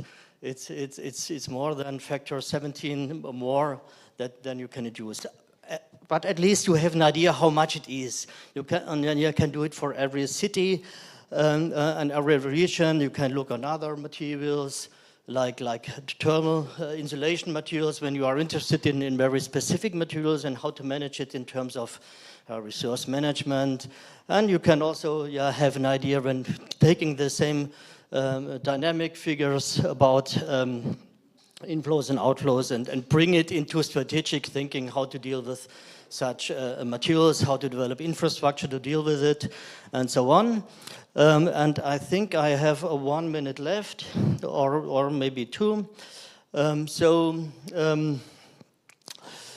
One point I want to bring in, we also discussed how to support pre-demolition audit on a building level. And here we go much more in detail, have material systematic of about 46 single materials, and discuss it how close we can go to the requirements of a pre-demolition audit. And we found out in terms of material, we can get a lot of materials, and we do not have any information when it comes to hazardous substances. So we have to combine it with other information. And now the last point I want to set now is jumping back from a very detailed level to, again, to the national level, how to provide such materials on a national level. And we did so in Germany and developed a national material cadastre, thought about the level of detail of our typologies to bring in, to have at the end a material cadastre for the whole country. Not to have a niche discussion, but to enable every municipality to deal with such data and start such a discussion, have an idea about the quantities you have about gray emissions, the embodied emissions are there, and support the discussion, and then go more in detail on the city level, know on every plot how much it is, and of course, play with this tool and go in the specific building and find out how much it is. So I would say, I would make this point because it's important to have the discussion across levels, because on every level are different stakeholders are interested for different kind of materials, and we have somehow to combine it. Thank you very much. Give me the time. Excellent. Big applause. A very clear presentation. Thanks very much. Also insightful. Indeed, actually the last point you were touching, let's say the stakeholder appetite. You're running this type of project. Who is, to your opinion, also the most eager stakeholder? Because it's open source. It sounds like there are no commercial drivers over here, but who has the biggest benefit from this type of data availability, etc., to your opinion? The biggest big benefits is authorities, planning authorities in cities and regions, because they are responsible for the local strategies, and they are also the guys who are owners of a huge real estate amount. So the planning authorities are most important addressees, and also start up like we have here in the room, the Concular group, and guys like that, the planners, and so those who support such initiatives, who develop their own tools, but who can build up on this basic information. So these are maybe... Because are we heading to, maybe a very strange idea, or I'm getting too enthusiastic about your tool, but are we heading to a mining strategy? Because when we did the brainstorm, bricks were the second most interesting, let's say, reuse of bricks. Yeah, of course, definitely. Definitely, we're heading to an urban mining strategy, and to let you know, we develop urban mining strategy. So the existing for Germany. So there's a discussion going on, and material cadastre plays a big role here. It's not only for looking on buildings, also looking at other long-lasting goods. But this is also all these things we have to include in such a strategy, and include all these stakeholders here, and bring them in line. Excellent. Again, a big applause for this lovely content. Maybe you can leave the mic over here, and also the clicker, and actually you can give it to your colleague, because I have a new type of flow. It's like using also the speakers to give the mic, and also you can make a decision who will be the next speaker. That's maybe now a little bit more structured, but excellent. Well, this is also your purpose, eh? Mining, yes, data, but also making a translation to Göteborg. Yes, in because Sweden. I think also your colleague Georg already pointed out, we have, let's say, country-specific tasks. We also can take a look into cities, and that's also something you would do a deep dive in. For Göteborg. Yes, absolutely. So the floor is yours, 50 minutes. Thank you very much. Thank you, George, for inviting me. I've been working, I met George 8 years ago when I started my PhD, and he was already working with material cadastres. So we've been meeting here and there since. So thank you for inviting me, and thank you to the conference organizers. So I'm Maud Lanau. I'm an assistant professor in Chalmers University in Gothenburg, Sweden. And as I said, I've been working with material cadastres for almost 8 years now. And I moved to Gothenburg about 2.5 years ago to work with them on their material cadastre platform. And really, we are trying now to use what is called a participatory approach. So a little bit on Gothenburg. Sorry about that, but yes, I'll skip that slide. But Gothenburg is the second city in Sweden. We have 600,000 people living there, and the city has big circularity goals. They want, for the construction sector, to decrease their carbon emission by 90% by 2030 as compared to 2020. So we are halfway there. I'm not entirely sure it will happen, but there is a lot of work going on. The city also wants the construction sector to decrease their waste by 40%. So there is actually a circular economy strategist in Gothenburg that is really working for the municipality and trying to gather all construction actors together. And she heard of our work in Chalmers on material cadastres. I think these are old slides that I sent, so that's a bit problematic, actually. Yeah, I'm dreading what's coming after, because this was a draft. Yes, but ideally what we would like is a material cadastre platform like this, where all actors would be able to just log in, a bit like you showed, George, log in and use this and understand what is material, what material is in that building and this building, can we reuse it? And of course, that's not what we have yet. What we have is mostly average calculations. So we need to really ask actors, construction actors, to come in and help us. So how exactly can we ensure that our platform really supports stakeholders? We need to make sure we give them the right information and we give it to the right person at the right time and in the right way. And so we are using a participatory approach, as I said. Yes, these are all slides. I'm really sorry. I don't know what happened. But basically, we have construction actors, and in the middle is us, researchers. It should be some drawings there. And the tool developers on the right. And we are really involving the construction actors in our work by sending them surveys, but also meeting them one-to-one and making sure we understand what exactly information they need. And we also run workshops, which I will find somewhere. Yeah, this is bad. I'm sorry. I will wing it. So we are running workshops with our stakeholders. And usually we have about 30 to 50 stakeholders in the room, and we give them where we are with the tool right now. And they have a few papers and they write feedback on it. And they tell us what functionalities they would like to have. Because one stakeholder, like an architect, will want to have maybe very detailed information on the looks of the window, the dimension of the window, the color of the window, for example. While waste managers, for example, they don't really care about anything aesthetics. What they want to know is, when is this going to happen? Where in the city? Whereabout?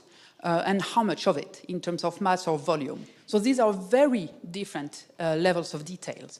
So with the material cadastre modeling George introduced you to, waste managers get the information they want, but architects don't really. They get a rough understanding. So that's what I'm trying to show here, that in theory, in our material cadastre, we would like all data to be very nice and very neat and everything is sure and certain. But in reality, it looks a bit like on the right there. There is a lot of data gaps. We are using data that is from purposes that were not material cadastres. We are making a lot of assumptions. We are trying to harmonize things. But still, it's quite a lot of uncertainty. So more and more now what we are using is artificial intelligence and machine learning, and that helps us to better understand the building envelope. So we will understand really the dimension and number of windows and doors and potentially the material on the roof and on the external facade. But AI and machine learning don't really help with understanding what's inside the building. We don't know the internal walls and what is exactly the structure. Sometimes we don't know the building is painted and this is it. We can't have the information. So then we really need data from practitioners. And there, the tool developers are really becoming important because they are the ones who will really develop the platform in a way that makes sense to the construction actors.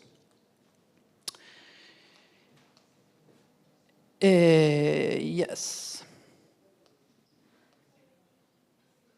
So I wanted to show you a bit how the tool looks like, and this is only one slide, unfortunately. But you enter the tool and you say what you would like to access. Is it that you're interested in a very general inventory information, or is it that you want the exact availability of material in a specific area? And then you can select the area and specify a time range. Because if you're maybe a construction actor who's going to build a building, you want to know maybe in the next 5 years what is going to become available. As compared to maybe the municipalities, they have longer term plans and they want to know the amount of material that might be recirculating in the next 20 years, for example, and can they achieve their goal. So we have all of these type of filters that help different actors select different things in the material cadastre to really help them and support the circularity transition. A few things I would like to say about this whole development is that working with co-creation and engaging stakeholders is a lot of work. It takes a lot of time. It's a lot of emails and a lot of meetings, but it's extremely interesting, and it's the only way to really understand how do we make it so that we have a tool that helps the entire value chain, but also all of these meetings help stakeholders meet each other and somehow also close the loop. So they understand, oh, you might actually have that information, or we have that information, so we also get more ideas for data sources. Another thing that stakeholders really told us they need is integration with current tools. Because what we see is many, many tools that are popping up, and it's very hard for architects and designers to follow all of these tools with LCA and circularity potential and this and that. So here we're really trying to make a tool that the whole sector can use. And for this, the municipality is really important because they are trying to find an institution that would host the tool and the data. And the circularity strategist in parallel is making everybody look at the tool and give us feedback. So this co-creation is really good, but long process. We have been at it for 2.5 years now, and the tool is under the final beta development right now. So that's really exciting. Maybe another takeaway from this is that there is a need for momentum. I think this type of work wouldn't have worked maybe 5 years ago, because the aim for the city to decrease so much their embodied emission wasn't there, and they didn't have a circularity strategist, and it's really this circularity strategist in the municipality that is, that keeps everybody engaged as well. So there is a need for momentum, otherwise it's really hard to get actors to give their time for this. And a final thing is that I would think this is going quite well because Stockholm, Malmö and Uppsala, the 3 other big cities in Sweden, contacted us now because they want this tool to happen there as well. And so now we are working with them to understand what are the conditions for their cities, because actually conditions for all of this type of tools are very city-specific, nation-specific, but also city-specific and location-specific. So this is what we are doing now and scaling it up, basically. I apologize again for the snafu with the slides, but I kind of winged it, so I'm happy. Thank you. Great. Well, you did good, yeah?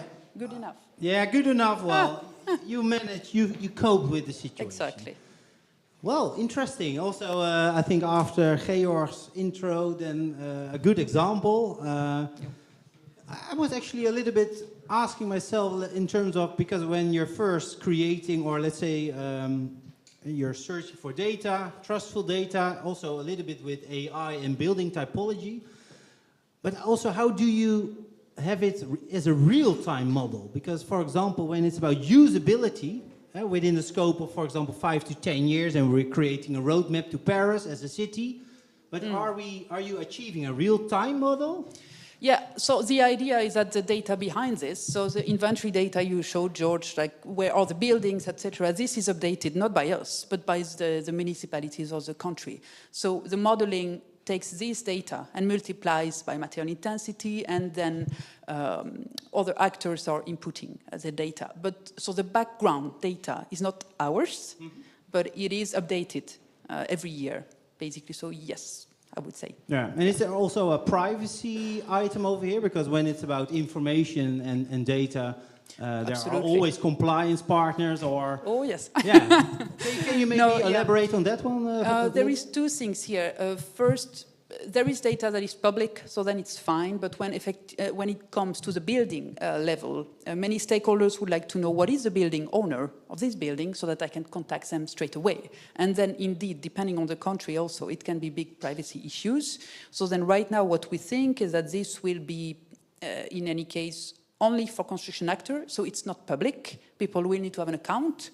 So in that aspect, we cut a few of these issues. But this is still something we're looking into as well, yes. Excellent. And well, maybe a final question from my side. Do you also still need participants? Because this is, you're reaching out to maybe Europe and the world. Exactly. So if it's, what could be the magical effect of this keynote? Are you searching for ambassadors or cities or... To be honest, I think mostly with this presentation, I wanted to say we are doing this. It's doable. It takes a lot of time. This tool, at the end of the day, I don't think we want to have it worldwide, mostly because it is country-specific. But, I mean, what George showed on the last slide is a bit similar. So I think what is needed is this know-how in modeling, and then a few of us are trying to go even bigger in detail and then sharing that. We are researchers, so it's mostly public work. Yeah, yes. Great. Well, and we can delve into a little discussion during the panel discussion, yes. Because we will have that afterwards. We also have a third speaker. So again, a big applause for Maud. Thank you. Yeah, let's go with the flow, because this mic handover I actually like, because that's, for me, the perfect momentum to welcome our third speaker on stage. We have a clicker over there. Clicker is here. Yeah, and okay, can I check? Yeah, you can always check. Yeah, having the right slides is always in the green one. The green one. Yeah. And I practice also on your name, and I was explaining this already yesterday. But when I say Katarzyna, is that? I think it's better Kasia. Kasia.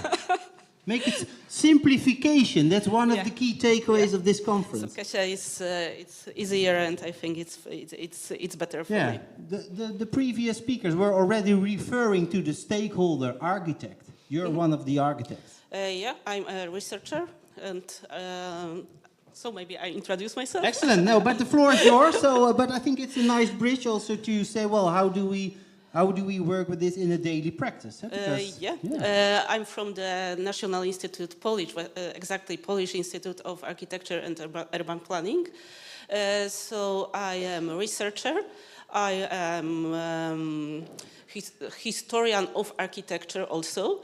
And what is the most important, I'm focused on educational issues. So I'm head of the educational department.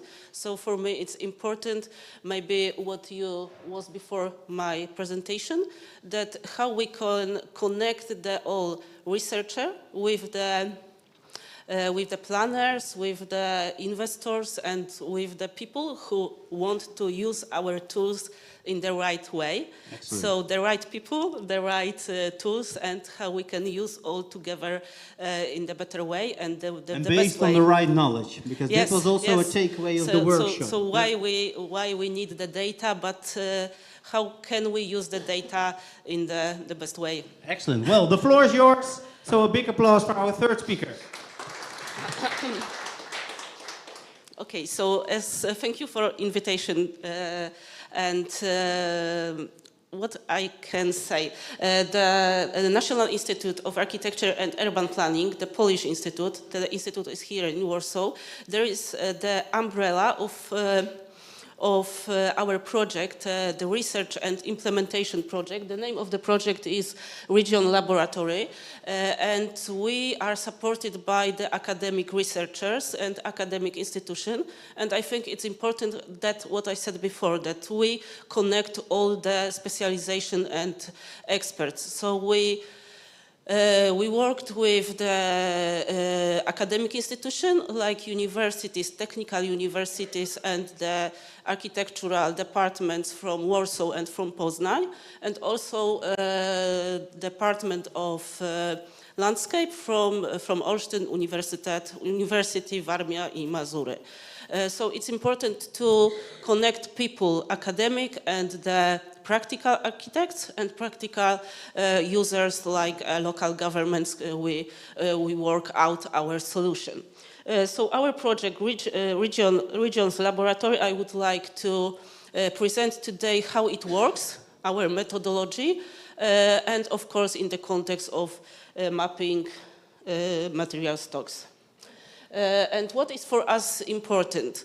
To figure out, to work out our strategy. So we ask 3 questions. The 3 questions you see here is very important for us because the first question is about the human being, about the local community, and how we can think about the resilience of community in the context of the last question, resilience of the urban space, resilience of the city, resilience of the urban planning.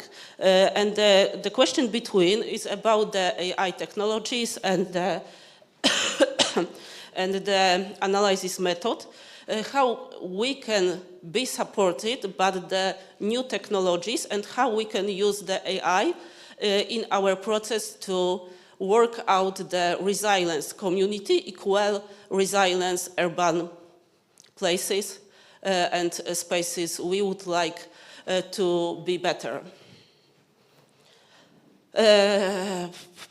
Okay, so the scale of our project, of course, is the national scale, and depends how we work. It depends on the data availability. So national, cities, towns, and neighborhood, it's the scale of our process. But what is the important for us that we are focused on small towns. Small towns because the scale of the area, the scale of the space. So we can work on a small towns because there is a strong local identity, the historical and natural context, and the scale, the small scale we can collect the data, and there is the scale we can organize the typology in the right way.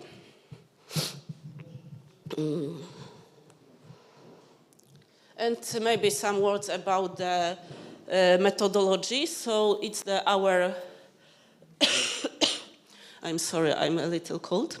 It's our methodology. We worked with our experts. So it's the first one is mostly about the analysis and the inventory methodology.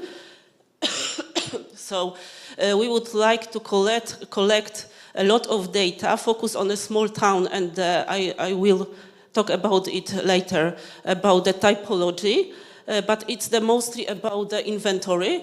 And the second one is behavior method. It's the interdisciplinary lens analysis, and there is the observation of the space. Mostly about it, how people use the public space, how people behavior in the urban structures, and how people use the space. So it's important to connect the people with the inventory. So we're thinking not only about the buildings, but all the scale and urban typology.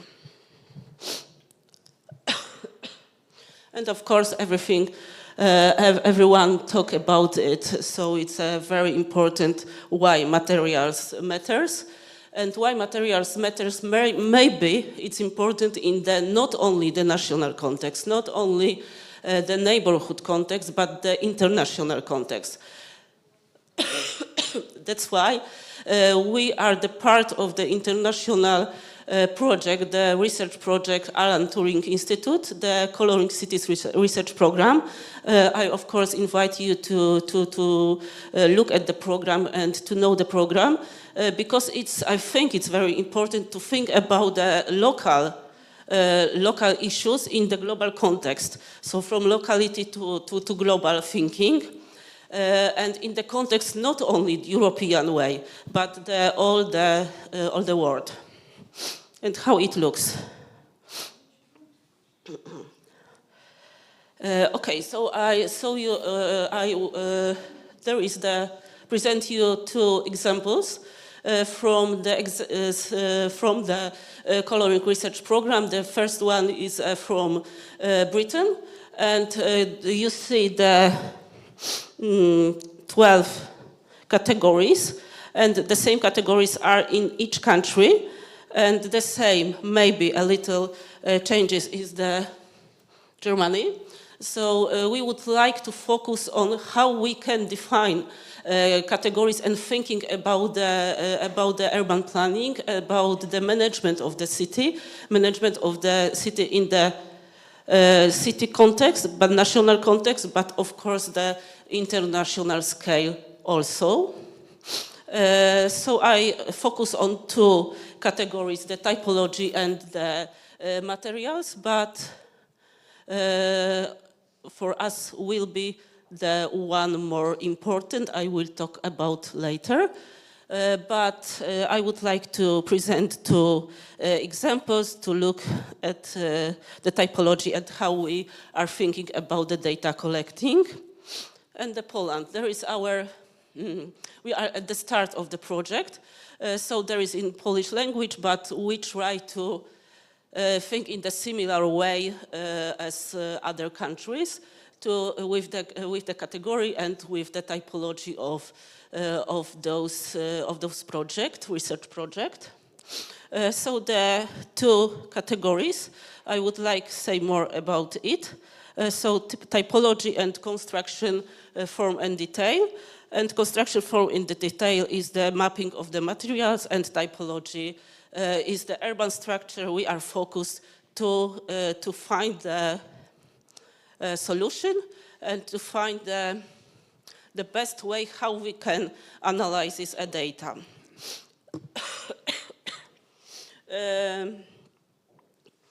Okay, so what is important in our project? I mentioned that I add one category more. It's a history. So history is for us important because we are thinking that recognizing the local identity by history, by historical typology, is important to understand the future challenges.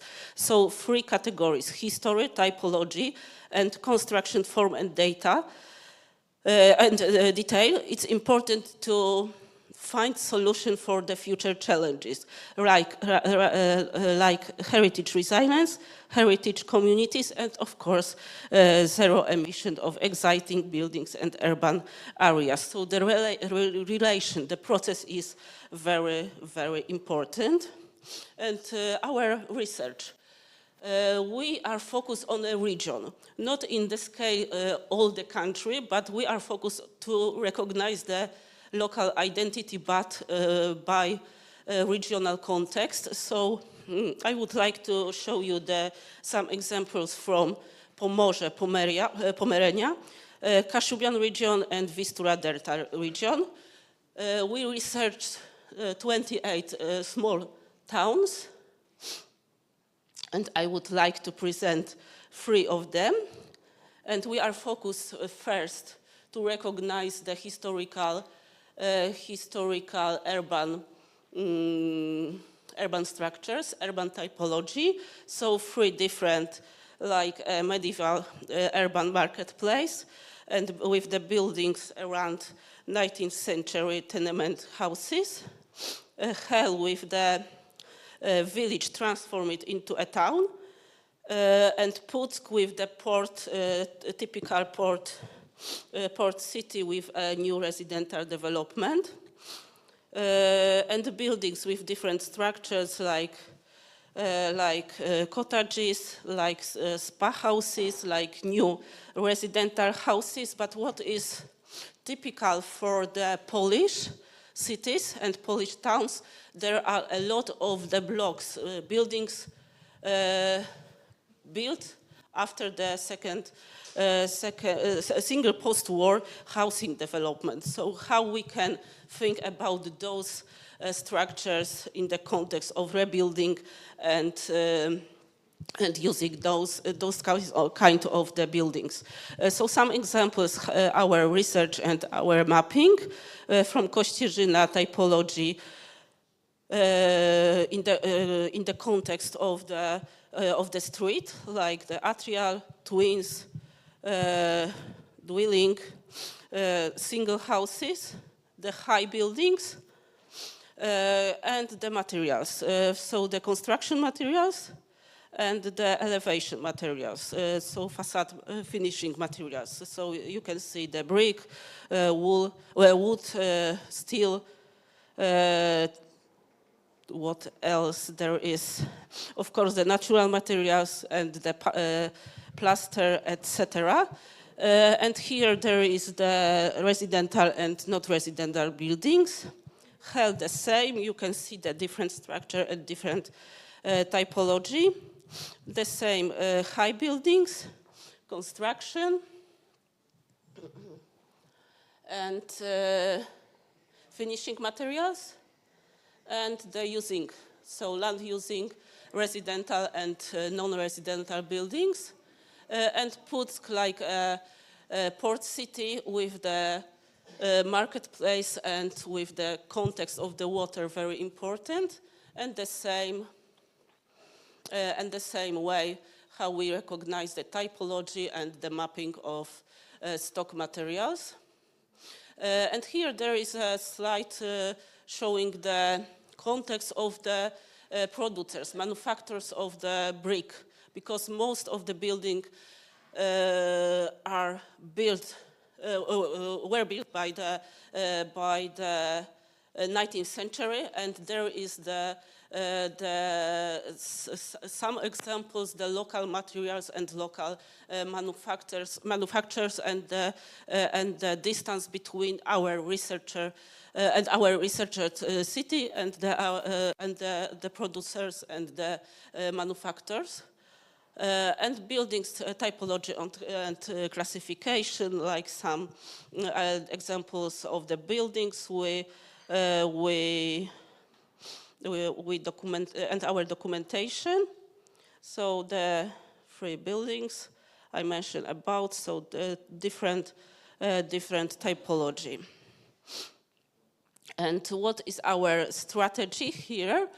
And maybe the sentence, the last sentence is about our cooperation with the National Center for Research and Development, and we co-work together the program, energy program, the Poland Energy Transformation Program. There is a map focused on a building and energy use. And the last our task and our challenge, what is important for us, how we connect our research, our data collecting, and what we want to do, to think how we connect the local governments, investors, architects, planners, and local community, of course.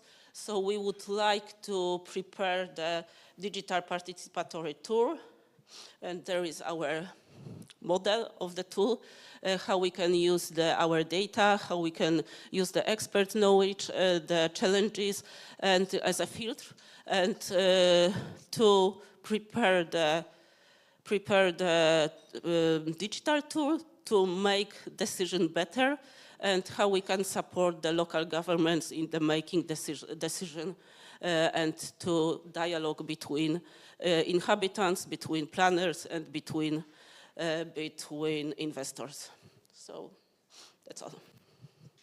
Okay. Great. I'm sorry, but you did a very good job Okay. regarding your health, and it was very insightful. So thanks for that. Impressive how much data we can collect, and also so next to stock data, also on people, urban planning. So also a little bit different angle that was interesting to see. Yeah. Yeah. So actually, we have a panel discussion. I think also with your colleague, if I'm correct. Colleague. With Marta Akińcza? Yeah, Marta is here. Yeah, excellent. So, no, I think it was an excellent intro also for the panel discussion. So, thanks again for your keynote. Okay. Yeah, great. Then I'll ask the technical guys to help me with transforming very briefly the stage. And again, a big applause for our speaker, Kasia. Thank you. Okay.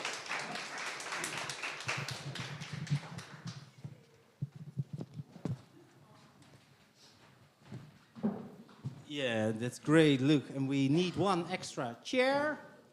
So, oh, and there's still your photo, but indeed, I'm delighted to invite your colleague Marta Akińcza on stage. So, also applause for Marta. And then we have our already keynote speakers, Georg and Maud. So please welcome. And we have a new kid on the block, and that's Jan Pešta.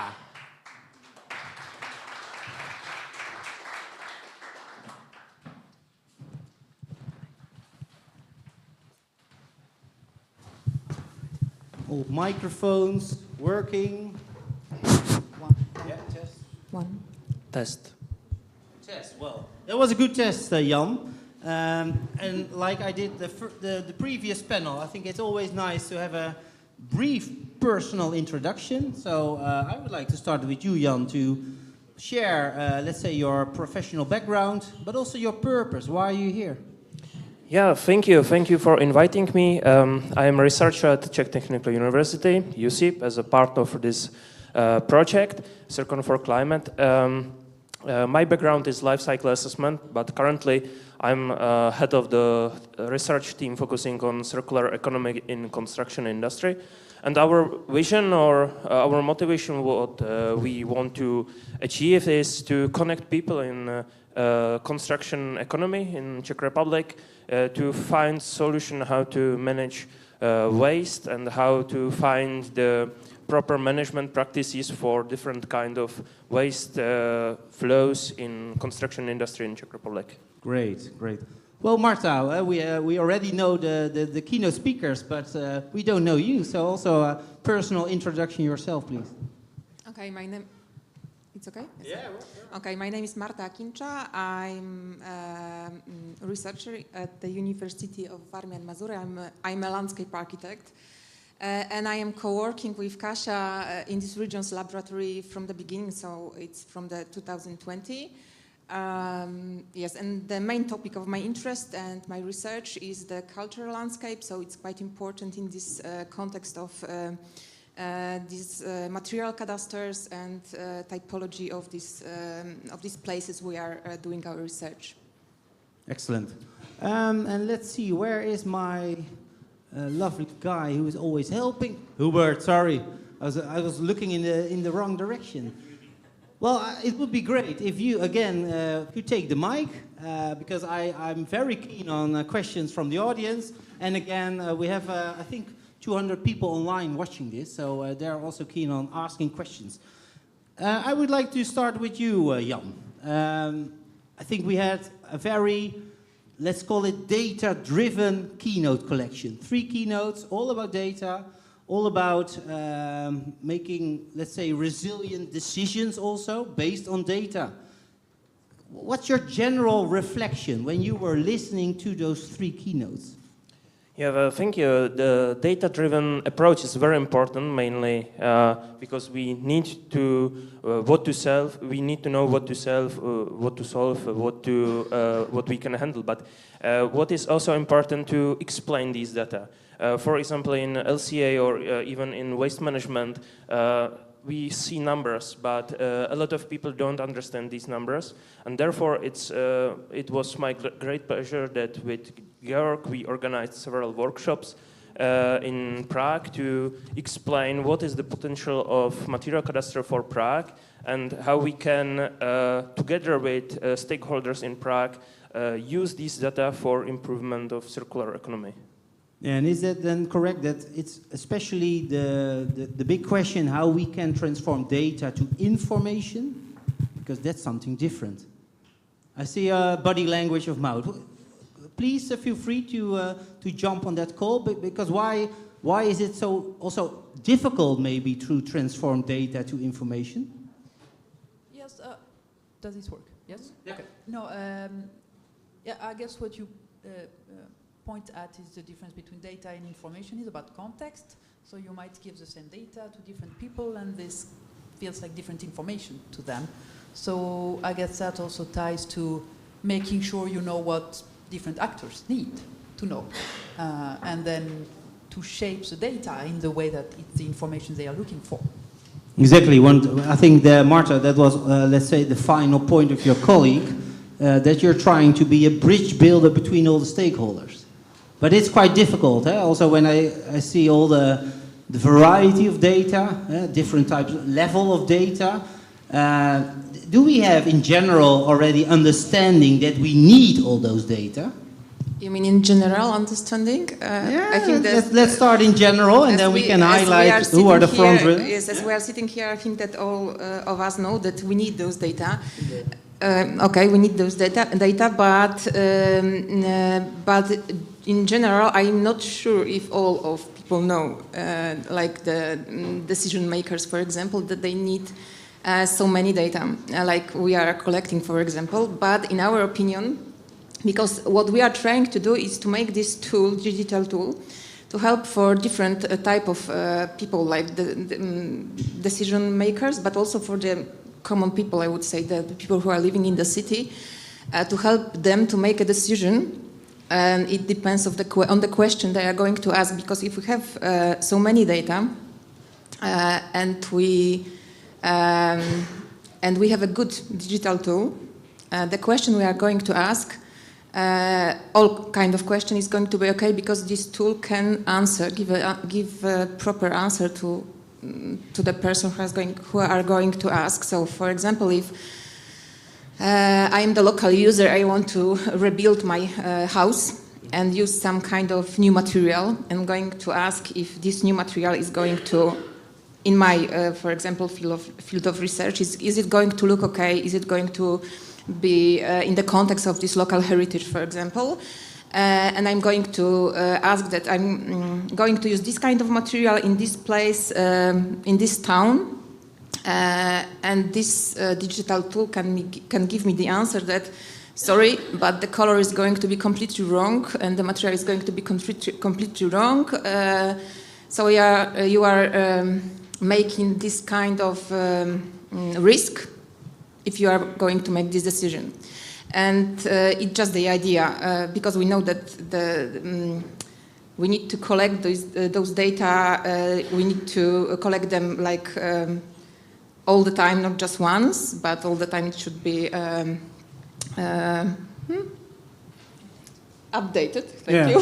Yeah, the real-time question I was asking. Yes, Mark. updated, yes, exactly. And we need a lot of data. And we also need to teach people how to use this digital tool. But I think that's the only solution that, in the context of resilience, in the context of this heritage protection, and also of our needs, we need to have the knowledge. Yeah.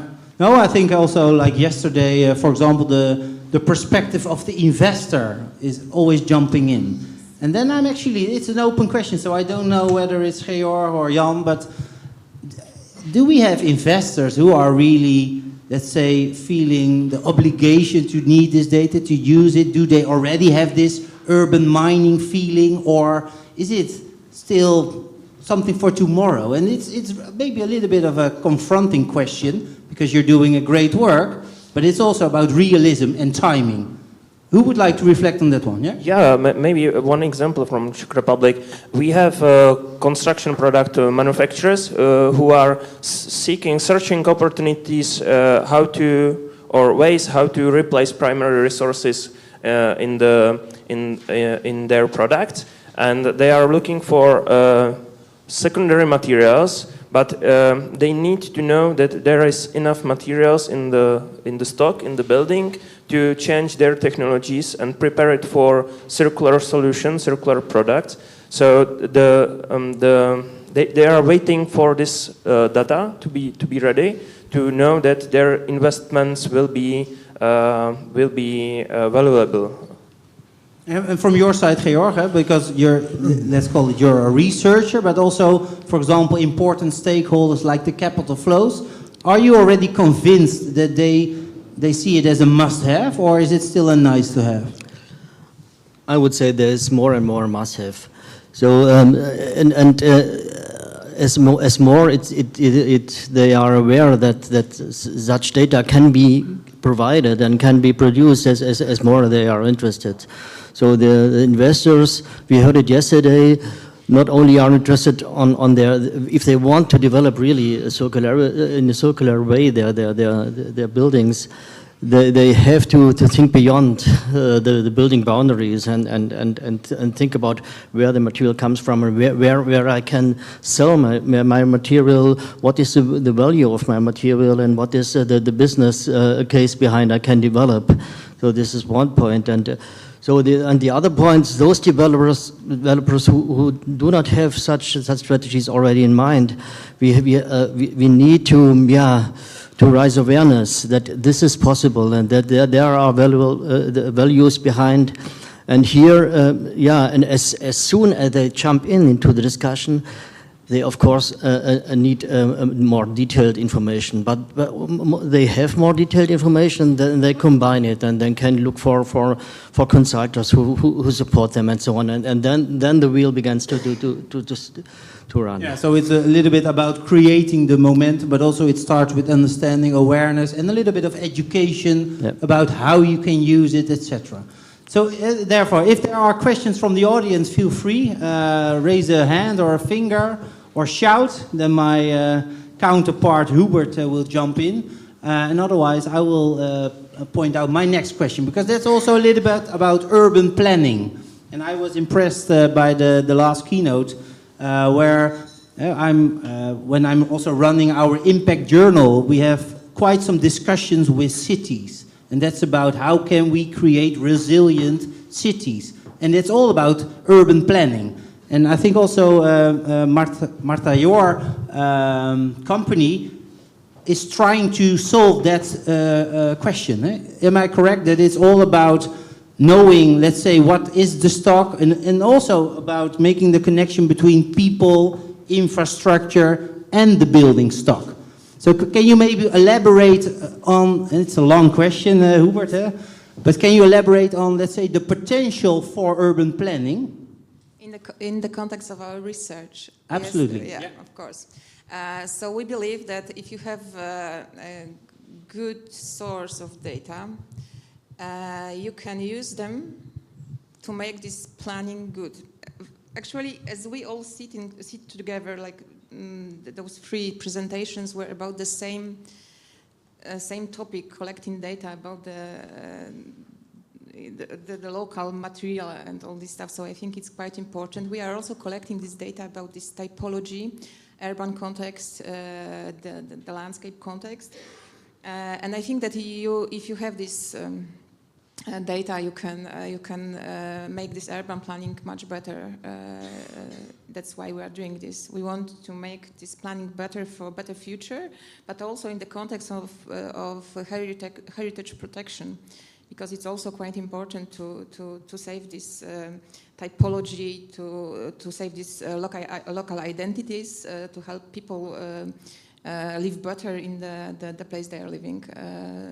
Yeah, especially the last part. I think that's interesting, because why are we creating a good built environment? It's all about the people in the end. And therefore, I think the last point was very interesting in terms of human behavior.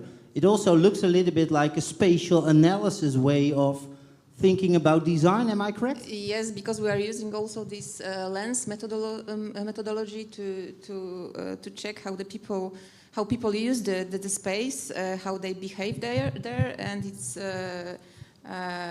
quite detailed methodology to get the knowledge about what people needed in the specific place. So yes, it's quite important to make it better. And is that in the end about then well-being of people? Of course. Yeah, of course, but it's honestly, that was not in the keynote. So I thought, well, to my opinion, that could be, let's say, the objective to do this. And it's a question, so it's not a personal opinion, but no, I'm always asking myself the question, why are we doing this? That's a simple question, but sometimes difficult to answer. And it looks like that Maud also would like to jump in, so feel free, Maud. Yeah. No, I guess it's just, it was embedded that, of course, it's about the people. I mean, circularity is about sustainability, which is about the people and the planet. So I guess that's why maybe no keynote had it. Yeah, no, cool. Let's look in the audience. So whether we have some questions, because I think it's quite. Yeah, indeed, and also you're. So I would like to ask the online questions too. So, but feel free, Hubert. Yeah. No, this will be a short one. I have a question on putting value on the materials that could be reclaimed. Is it possible in your models? All of you. Yeah, that's a very nice question, and especially I think the mining idea. Huh? Yeah. So maybe start with your Georg. Which value you mean? The economic value? The economic value. Of course, it's possible. It's not part of our model, but what we provide the interface. To attach those information, and I think this is quite a crucial point. As soon as you go to investors and go to maybe not on the level of the cities who have more the responsibility of sustainable transition of cities at first in mind, but of course also have economics in mind. But at least as soon as you come to make something happen and discuss with the investors and also with the municipal building owners, you need it's quite helpful to have such data, and therefore there are examples where these material data are linked with economic values, and then you can calculate. You have here a building, you have and there is already a stock of money behind, and you can deal with this money and bring it in your management system. Yeah, but therefore monetizing the existing stock, and I do believe that also cities, they also have economic values and also business cases. Of course they have. I only want to mention the position of cities. Of course. Yeah. I just wanted to add that the value is not only economical but also environmental. We can calculate. We do it. We can calculate environmental benefits of reusing of these materials. But of course, there is another value which I think that's quite often not in our first place, and that's time. For example, in the construction of a building, the time scale of the construction project is one of the key perspectives which we need to consider when we want to place materials on the market. So also time spent on the construction is something what we need to solve. Great. Do we also have questions online? And I see there's a question in the audience. So Hubert, you can go for a run.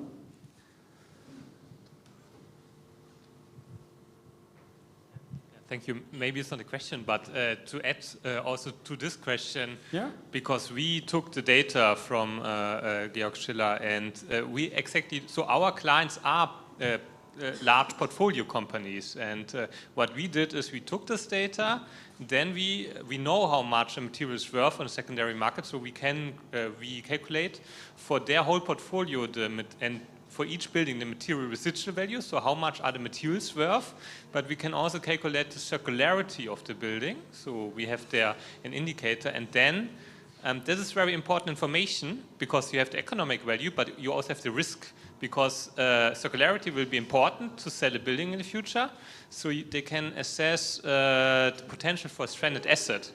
And there's a tool already called CREM, which is not included in embodied carbon, but we took the whole methodology of CREM and we added the embodied carbon. So basically, so this whole data is very important because now a project developer can see like how much is my building worth, but also what is the risk in my portfolio. What are the buildings I have to look at and where I have to do some measurements. So maybe we should also test, because I think stranded assets, that's really one of the, well, let's say most frightening words at the moment in investors' world. That also when we look at offices and the stock, but are we all on the same page that we know what it's all about when it's about stranded assets and also the CREM model? Because you're talking the investors' language, but I think we also need to make the bridge. So maybe in a one-liner, can you explain why also this is so important for investors in terms of their portfolio management? It's just, so I give you an example of an office building in Frankfurt that was valued at 1 billion euro, and then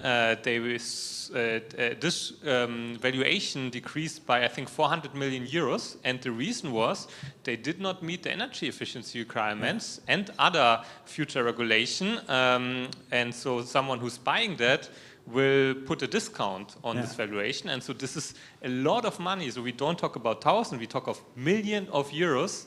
Already now buildings are losing because they didn't see the risk, and they only see the risk when they sell the building. And the CREM is basically, it's a methodology and a tool showing you like the risk when your building is getting into this risk of getting devalued. I hope that is right. No, and it's perfect, because it's I think the stranded asset conversation is all about also market valuation, and that's why it's so important to understand that there is definitely a momentum, because it's a little bit the question: are you compliant or not?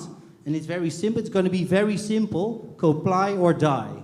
And that's, I think, a lot of investors are worried about. So, but Georg, you wanted to reflect.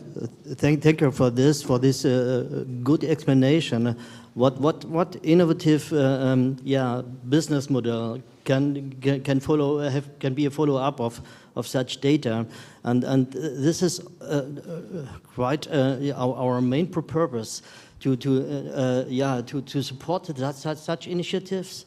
And to bring them out from a niche to a mainstream. And we had the discussion, how long does it take for the circular transition?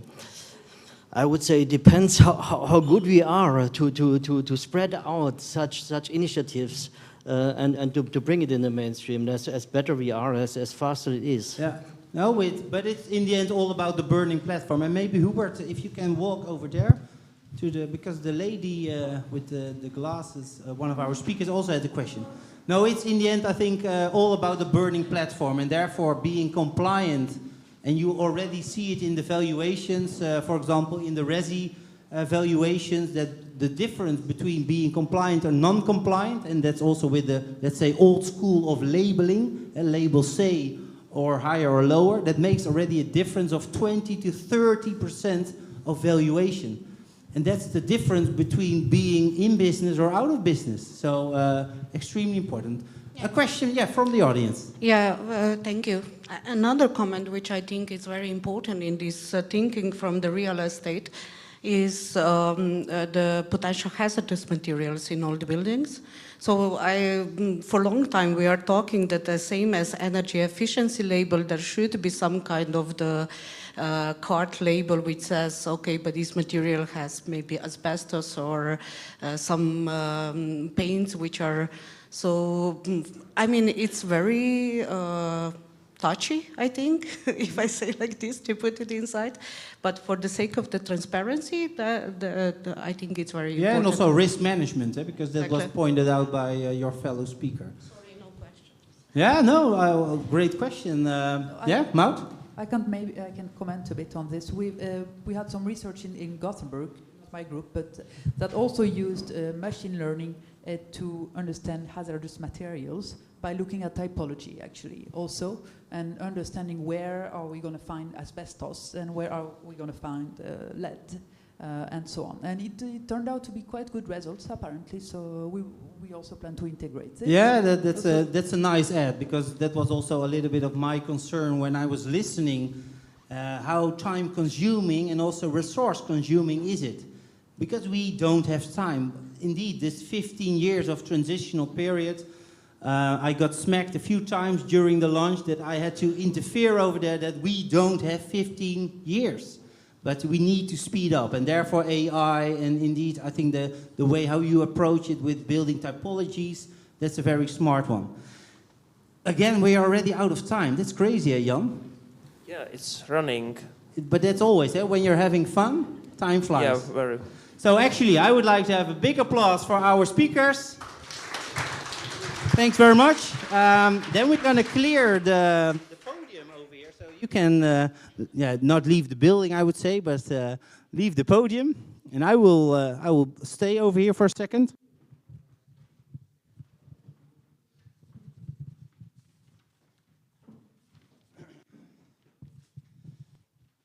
Yeah, because it's what I mentioned. When you're running a party like this 2-day conference, and to my opinion, it's really a party. You need a big splash at the end. It's a champagne shower or a big bumpy ride with music, etc. But we have something else for you. We have selected 4 speakers who will, or actually I gave them a simple question. Can you give a 5-minute TEDx speech?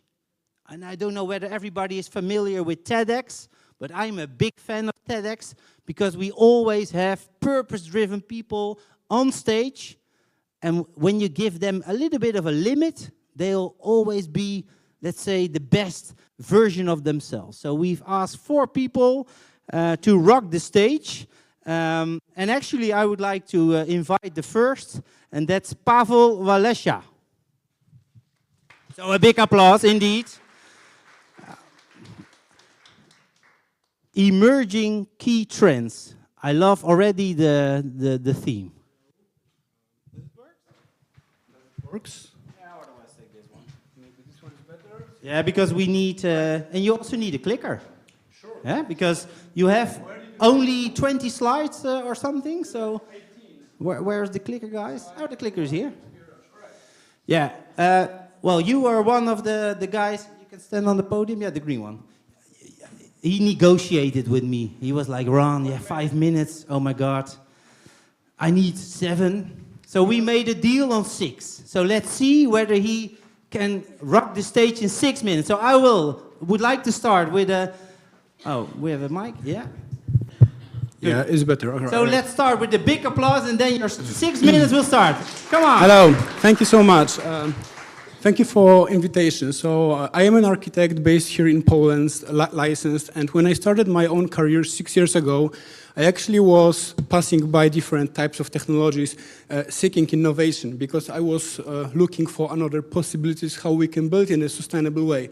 Retrofits, prefabrication, container houses, and then I came to the hempcrete buildings, straw bale constructions, and also I discovered circular economy, which is something new and actually doesn't exist here in Poland, because you're pushed by law to make the individual documentation each time you actually create it. And when you have a company, actually you have to think about the law that is constantly changing. So whenever it changes, you have to be responsible. So you have to look for the new types of materials to be still attractful as an architect, for example, for investors and for clients. And I read a book about Spaceship Earth written by Buckminster Fuller. I don't know if you're familiar with it, but I really recommend this book. And he described that we are all connected in one beautiful world that is flying, and everything we produce, no matter is it like a timber beam or concrete beam or any waste that is hazardous, it stays with us on the Earth, because this is a very enclosed system. And we are pushed to make the regenerative systems. So how those regenerative systems can look like? If you look on this graph, the peak is actually the linear economy, when most of the producers of local materials are like in the child level of responsibility. They don't think about future of those elements. And we are here talking about the circle, which is a little bit lower, about high responsibility, where we can use those materials in a circular way. But even if we don't implement the circular models of business models, we won't be receiving the radical responsibility which actually can improve the regenerative world. And also, by looking at this slide, it gave me to the mind the polycrisis topic that is actually appearing everywhere. That's a very nice report written by Post-Carbon Institute. Also, a lot of different crises: biodiversity crisis, material crisis, supply chain crisis. So then you come up to the first amazing issue, which are the natural raw materials, which could be compostable, not even biodegradable. And I strongly believe that this is one of the key assets of the future, and they also could be responded as a circular economy. In conventional materials, you need to usually have some mask, or you need to protect yourself against of them. And when you use the natural materials, you actually can be exposed on them because you are the part of the nature. And many people believe that you are not able to design anything interesting in this kind of materials. So I show you the beautiful building in Czech Republic, a single family house, or the Saudi Arabian prince villa, palace, covered with the clay plaster by Polish companies. So actually the natural materials can be also the part of the resilient economy that could be shipped abroad. Obviously, like distance is not sustainable. And the house that I was awarded for the most sustainable house in the last year, also made of wood and hempcrete, given by Polish Green Building Council. Some amazing research that Switzerland, ETH Zurich makes with delivering earthen architecture in between of beams made of timbers that actually keeps moisture, and it's just healthy architecture. According to the African, for example, startups, that they are dealing with the ways that we are shipping. We as a Western world, we are shipping to Africa. They are pushed actually to find innovative solutions, and they are being awarded by UN Environment Program as a super innovative startups. While, for example, they also have amazing startups with the raw local materials like earthen architecture, which are not awarded in the same time. So we are like keeping fingers for the circular economy, which is not actually super circular, because we are, by promoting those kind of architecture, we are promoting still like producing more waste. This is my point of view, and we are constantly every day producing tons of artificial materials, no matter is it styrofoam or concrete or anything else. And we treat straw, for example, as a waste, because it's a waste of the crop products, but we can actually fill the houses. And the last and actually second key asset for the future is our nature-based solution. You can see how termites are ventilating their own house. And actually there are several projects in Europe and in Africa appearing slowly, because we need some more brave architects and engineers and investors, obviously. The Austrian building, which doesn't have any actually this kind of MEP pipes, it just uses the natural heating and ventilating. Also, the Eastgate Center, made in Zimbabwe in 1990s, which uses still like 35% less energy. Or the building that was presented me by Petran yesterday, which actually uses 85% less energy, and it actually has natural ventilation based on the termites thing. So thank you so much for this. Probably 6 minutes, maybe I was on time, but this quote, I wish you to have every single day making any decision. Never fight with the existing reality to change things, to make a difference, build a new model that makes the existing one obsolete. Buckminster Fuller. Thank you so much. Paweł Walesia. Well, great, Paweł. 7 minutes, but it's okay. Okay. Thanks so much. All right. Yeah, I love this. I love the energy. A little bit thought-provoking ideas. So the next is about future of circular construction, presented by Jacob Norman Hansen. A big applause for Jacob. Thank you. Thank you, Ron. Yeah, also for you, 5 minutes plus a bit of a... I'll keep it to 5, I think. Excellent. Kick some ass. Hello, everybody. My name is Jacob Norman Hansen. I'm from Blockshop. in Copenhagen. It's a Center for Sustainable Urban Development. You can see it here.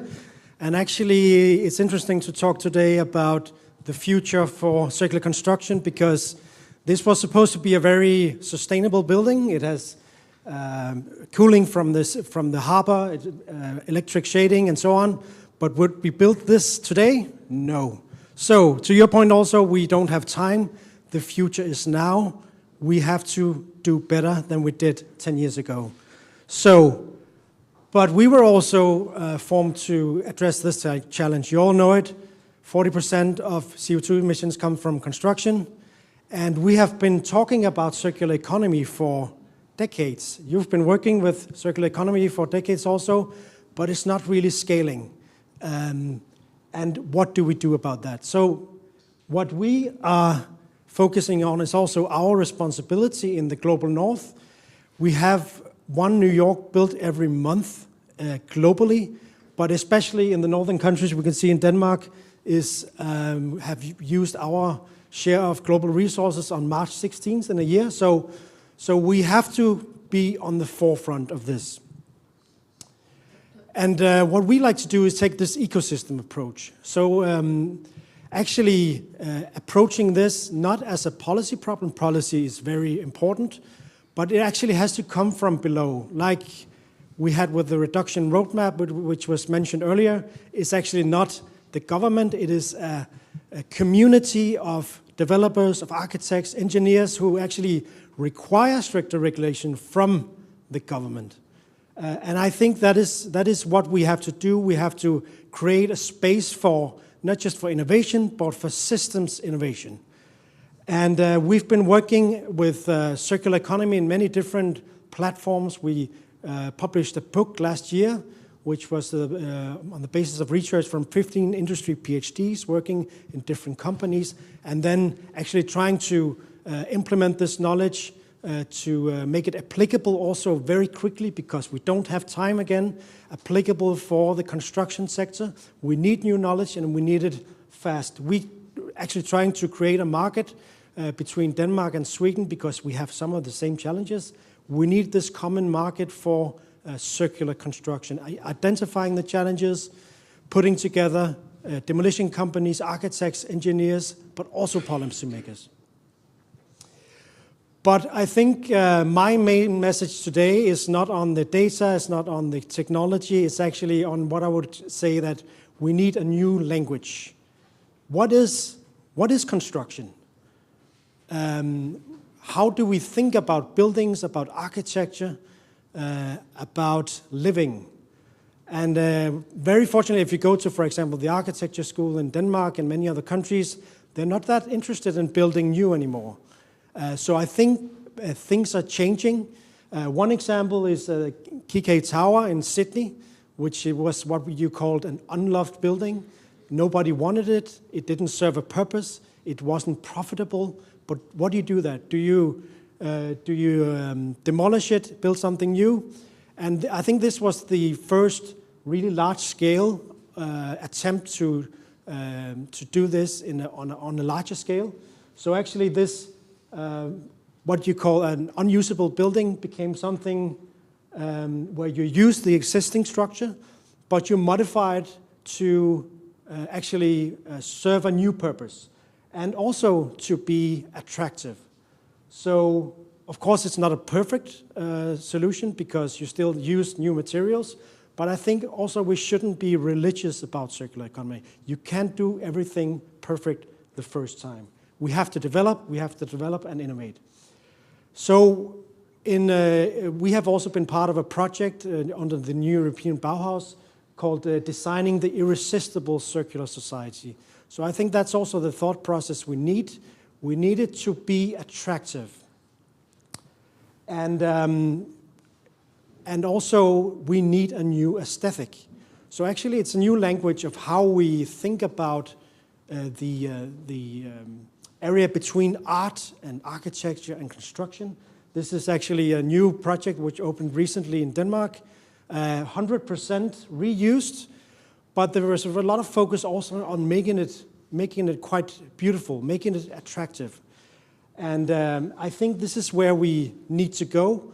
we need to make circular buildings more attractive than non-circular buildings. We've talked a lot about today about reaching the same level in terms of functionality, in terms of marketability, but I think if we need to really scale up and make this a game changer in the construction industry, we need to aim higher than that. We need to make it more attractive. So that's my challenge to you today when you go home, that this is your goal. Thank you. Actually, no questions, but I'm a little bit in the deal-making flow, Jacob. You have a great book. We agree that we need education and thought leadership and sharing.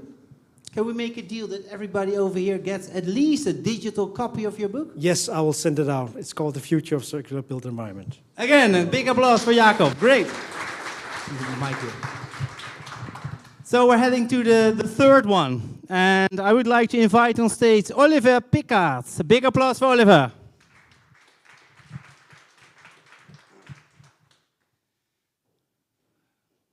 Your mic, your clicker. 4 minutes. I only got 2 hands. Excellent. Well, make us proud. So we've heard a lot about our future, the future of circular construction. But I want to briefly take a step back and talk to you about what's already there, because today's reality always has to be the starting point from which we develop new strategies and new strategies of research management. I represent the German Galvanizers Association, and for those of you who aren't familiar with hot dip galvanizing yet, let me briefly explain. Essentially, we take steel parts and coat them in zinc, which makes them durable for 50 years and prevents corrosion. After the life cycle of a steel part ends, we can just galvanize it again, and the life cycle will be 50 years again. So if a part is retired, we can reuse it by just dismounting it somewhere and putting it somewhere else. So for us, circularity is already a reality. You can recognize, I think this is the wrong order. This is right. There's a little late. Okay, you can recognize hot dip galvanized steel by this beautiful pattern over here. And you see it every day out on the streets in traffic lights, railings, bridges, but also facades like this one. And for example, in Germany, hot dip galvanized steel can save 150 billion euros in corrosion damages, which we have every year, just by preventing it. So it is a prime example for circular material, but we also have a pain point, and that is energy. We need natural gas to heat our kettles, but this doesn't have to stay that way. We're on our way to transforming it. We want to use hydrogen and electricity, but I need to mention it. So let's talk about circular materials in general. How can we ensure that there will be a large-scale demand for circular materials? I think a lot of planners are still ordering new, and there are 3 reasons for that. The first one is accessibility. Many planners are unaware of the variety of reused materials, circular materials that they can use. They don't know where to get them, they don't know how much CO2 they're actually saving, and that makes them indecisive. I mean, even specialized companies have trouble tracking down where the materials are. We heard a lot about the registries. Yeah, there's just not enough information available.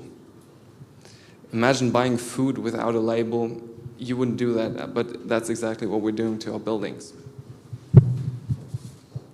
Then there's obviously cost.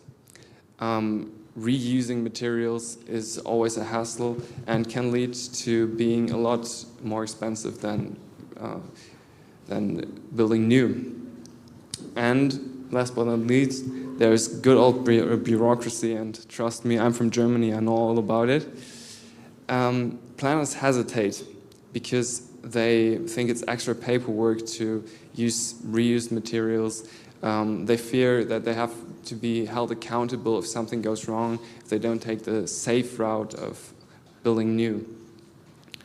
For example, in Germany, it's not even allowed to reuse crash barriers on highways. In the Netherlands, they do that. By the way, those are most often hot-dip galvanized, so they can be reused with no problem.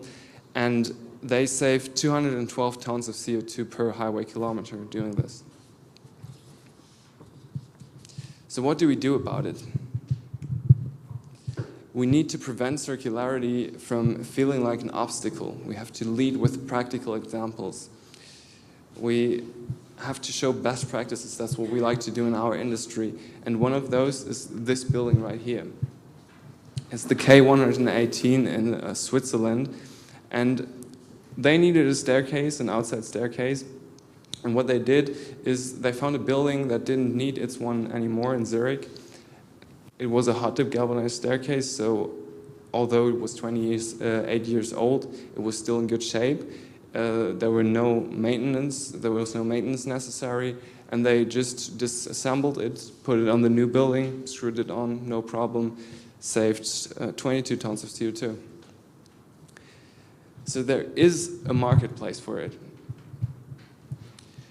On a large scale, with businesses like Concular doing it across the country, or local businesses offering used materials. But we have to get it out there, and that's your responsibility too as voices of the construction sector. We have to talk to people, we have to show them these examples, we have to make it cool to reuse. For us, it also means focus on easy disassembly. In our case, that's connecting steel parts not by welding them together, but by bolting them so you can take them apart, reuse them separately. Just a shift of mindset. Also, material passports, like a lot of people before me talked about, are essential. Let's talk about the cost and bureaucracy, because that's a different pair of shoes. We galvanizers are lucky. Our reusing is up to 95% cheaper than remanufacturing. But I know in most cases this isn't the case. So we need changes in policy. We need standardization of sustainability criteria, for example, durability. We can't just focus on the CO2 we're saving initially when producing stuff. And we have to ask for specifically those circular standards in announcements. Also, governments can help with financial incentives. I know the neoliberals won't like this, but I mean, we have to start somewhere. And especially for state projects, we have to make circularity the norm, not just an option. The government can make circularity number one priority by telling people who decide that they should make it a number one priority instead of cost. And emphasizing reuse over recycling, because recycling has tickled through, people know about it, people know that it's good, but reuse not so much. And once we've implemented all of this, I think we're headed towards a drastically minimized emissions in the construction sector.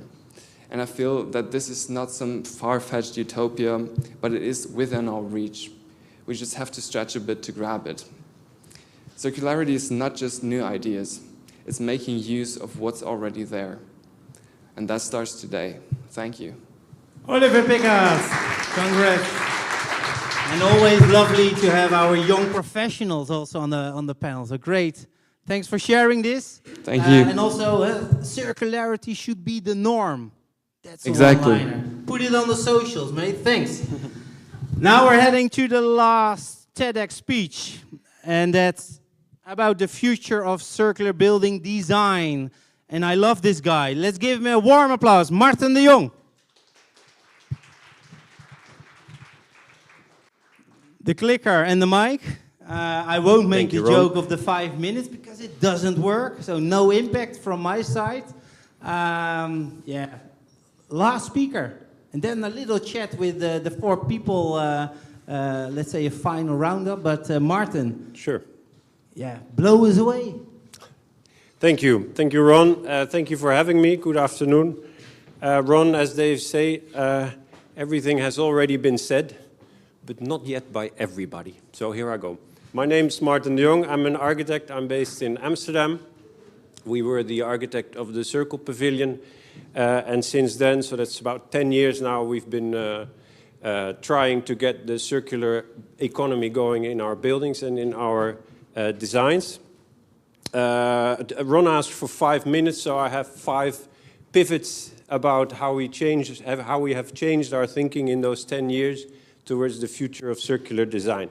The first pivot is that the future is now. It's not in 2030 or 2028 or 2050, it's now. What we see is that the technology is already there, the products are there, the factories are there. It's just way ahead of practice. So we see that what's wrong is not the product, but the process. Here are a few examples.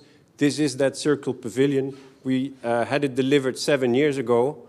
We did everything right, all the inventions, the Mitsubishi elevator was mentioned, the jeans, all the circular innovations in it. And this is an image of a few weeks ago. This is not a building site, but a dismantling site. And you see on the right, the pressure of capital on a site like this makes the Circle building disappear at least 50 years before we planned it. Another project in that light is we've been able to gather a lot of materials from the rail industry.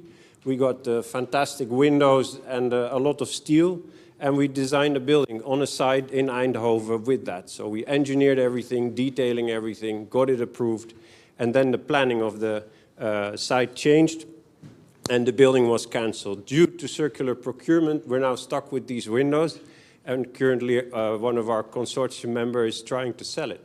Again, the process goes wrong. The product was good. Second, scale up. We did small projects, but nowadays we try to do as big as possible projects because things cannot be really good all the time, everywhere, all the time within those projects. So a pilot project is a small project which scores 100%. We try to do a 100,000 square meter project which scores less than 100 but makes way more impact.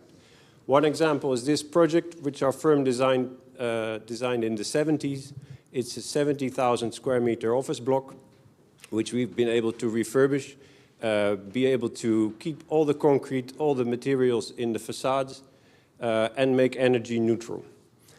Of course, everything is dismantleable and as circular as possible procured. And we got to keep some really fancy design elements because of it. Another example of scaling up is this project in Nijmegen. We had a very large site to build a lot of houses. We decided to do it all in one building. So we freed up a lot of space on that site to create greenery, to replant trees. And we broke a few barriers within the municipality of building this kind of high buildings on a site like this. Here you see a ground level picture of it. And because we went through these limits anyway, the municipality granted us a few more floors, which we then could add in all wood structure. Third pivot is to complicate things. We are all experts and specialists, and I think yesterday someone was introduced here as a specialist expert. We're all like stuck in our own discipline, and disciplines don't communicate enough. So we should engage with other disciplines because the reality is not recognizing disciplines. If you walk outside, it's everything at the same time. Therefore, we're now convinced that good circular conditions can be created with good urbanism. It complicates things. Here's a site in Utrecht that we're currently working on. It's a brownfield site for a messe center. What we do is we do first all the AI analysis on physical and numerical aspects. So we take in what you see here, sun, wind, noise, solar, create designating spaces which are good for certain programs and others are not. And that allows us to actually pump up the volume of the project so much that we can free up green space in other places, allowing for this kind of areas to be done. Here's another one we did in Amsterdam. It's a former wharf area, which we made an urban plan, again densifying the area so much that we could move around with mandatory programs from municipalities on several blocks, allowing us to keep a lot of the buildings which are already there. So here you see how it is today. A lot of existing buildings could be refurbished because in the urban plan it was set as a goal. And this is then how the sort of new and dense living area in Amsterdam presents itself to the city. Which leads me to the fourth pivot. It's about talking about beauty, because the things you love, you keep. You don't throw it away. And we've heard it in many speeches already. Yesterday, Christoph said from Skanska, like, we thought it was pretty ugly, and then he explained how he took it apart. And we recognize that. Things that, that people like in their city, we should consider it a keeper. And I think as architects, we have the responsibility to make things really beautiful so that people will like it. And we actually engage in conversations with our client, like how beautiful do you think we should make it? We could make it really ugly or a little bit beautiful or super beautiful. Here's a CHV terrain in the south of Holland. The client thought the buildings were ugly. We thought they were beautiful. So we kept them, and we actually proposed to keep all of them, which then opened up new possibilities, like this kind of dismantled spaces, which used to be industry, are now actually cultural and retail spaces where people have a good time and have lunch and meet each other. And we designed a hotel on the top of the silo, so every room has a great view. And it's very much appreciated. Here's another one. It's a retail center in Rotterdam. A bit postmodern, multicolored design, but people like it. However, we were asked to refurbish it and to change it completely. So we took all the fragments we could harvest out of it, and we proposed to make a new material with it, a terrazzo material, which then could be done in many colors. And we made a lot of samples of these terrazzo, and then we were able to design new patterns with these colors. Thus adding a new texture in the otherwise historical environment, which that town already has, looking like this nowadays. Then the last is do good, not less bad. And this seems trivial, but we've replaced good and bad with better and worse. So I've heard a lot of talk today about minimizing, maximizing, efficiency. So I know I'm in a room of researchers, so I created a little formula. It means the zero in the middle is really important. Whatever project you do, if in the end of it, the CO2 is less than zero, and the ROI is more than zero, then you have a good project. So this is the future of circularity. Thank you very much. Great. Stay over here. I would also like to invite our fellow speakers, Pavel, Jakob, and Oliver. Yeah, you can put the clicker over there. Sure. We'll go do a standing one. Sure. Yeah, all the energy. Why sit? Huh? Oh, I simply love it. Next time we will do one day with TEDx speeches. Agree? Huh? Great. Well. Yeah, well, I think it's always lovely also to end up with, let's say, inspiration. And also, I was actually wondering, Martin, when you were maybe walking from here to the hotel, and you were looking around, then I think the potential of Warsaw is amazing, isn't it? It's like a mining of architecture, but also we can make it even more beautiful. Do you agree? I agree. So is Warsaw maybe the next city for your company to enter, or am I now a little bit too ambitious? Well, I hope so, yeah, very much. No, it's my first time in Warsaw, so I don't know how it's in summer, but I think we should add a lot of greenery, because it's quite gray and stonish. Then I've seen that the blocks are really big, so they're open for many functions and mixed functions. Which is surprising is that your urbanism seems a bit messy. It creates a lot of opportunity block by block to densify and recover materials. Yeah, sure. Yeah. Messy, yeah. Maybe I was actually, for me, it's quite good, but it's the ugliness is quite a personal opinion. I've learned. Hey, talking about a different language, Jacob. Do we also need different words when it's about circularity, or because I think I was a little bit triggered. We need a different language, different aesthetics, different architecture. So when you would have a vision in 5 years, what kind of language are we talking? Well, I think it's just about how you think about the discipline of construction or urban development. That actually, it's not something you get from the outside. You build something new, but actually you work with what you have. So that's the starting point. And I think it would be fantastic if we could actually see or come to a point where real estate salespeople use this, the fact that it's a circular building as something adding value as a selling point. So I think also from your examples, we might be getting there. We might be actually talking about not something that is designed from scratch, but actually how the existing elements add value. So that's what I mean about language. So not something that you actually draw up, but you actually mold. Or almost attitude. Attitude, yes. Yeah, great. Because I think your neighbor over there, Olivier, that was also actually your takeaway. Let's start with what we have. Exactly. I framed you like a young professional. Yeah, that was a compliment, also because it takes a little bit of courage to stand over here and to deliver a TEDx speech. When we think about our future generations, do they have a little bit more the attitude what we require? Like first think about what we have and then think about something new? I think so, yes. Like vintage clothes or something, that's a simple one, but do they have this type of attitude?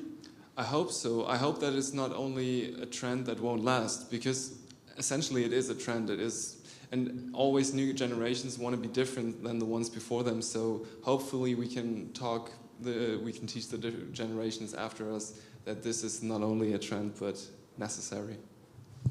Great. Yeah, and Pavel, you already took 7 minutes, so actually I don't have a question for you. No worries. Skip me. Skip me. Now, well, one question, because I was impressed by also natural-based, bio-based materials. We can make beautiful things with it. Agree? 100%.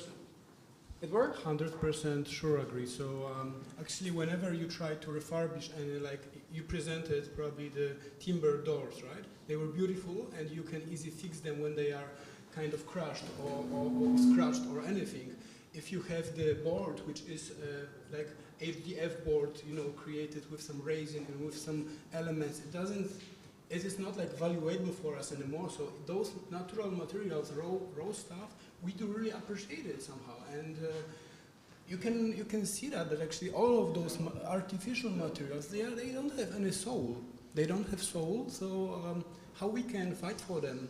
And I agree 100% that we should design beautiful things. I'm happy you said that. And in the same time, I agree that Warsaw is diverse, I would say. It's very diverse, a little bit not organized. It's because of the historical aspects. And we did have a lot of discussions about Palace of Culture. Should we demolish it, or should we adapt it? Or we have huge disagreement in Warsaw about that.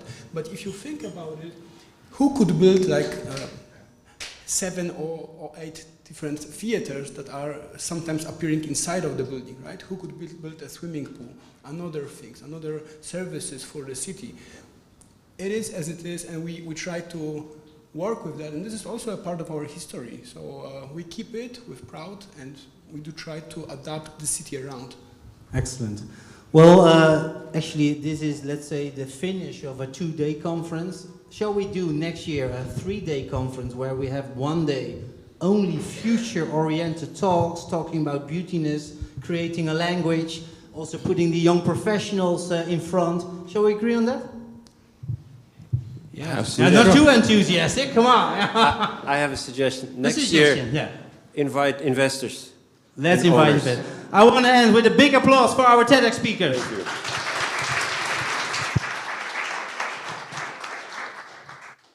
Yeah, and as a moderator, yeah, please have a seat for a second. As a moderator, or they call it master of ceremony, that's always a word where it's a little bit too much, to my opinion, but it's a nice language. Yeah, actually, I would like to finalize with first. I think we should also have a big applause for the people who were filming, the people who were organizing the sound, the clicker, the hospitality, the food and beverage. So I think also the guys are here, the guys from the Technic. So let's give a big applause for all the people from the team of Innovo. Thanks very much. Excellent job. And yeah, I would like to invite on stage actually the powerful lady behind this initiative, Agnieszka.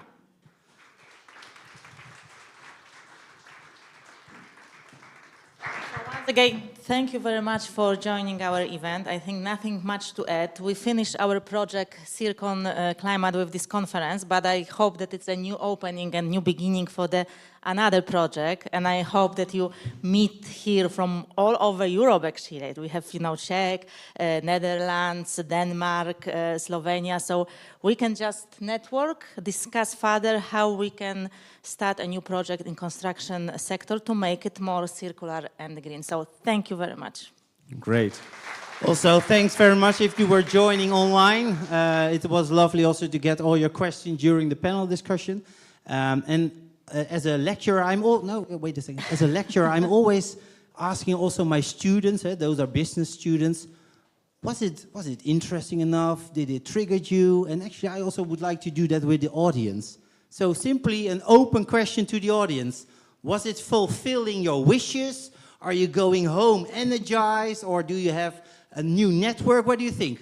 Just a bit of noise. If it's low in noise, then it's terrible. If it's like a smashing end. No, thank you. But I think, I think... we put some music behind Ron. But I think one last big applause to Ron, because I think he was one of the best momentum in our conference. Thank you very much, Ron. Okay, well, on time. See you next time. Bye.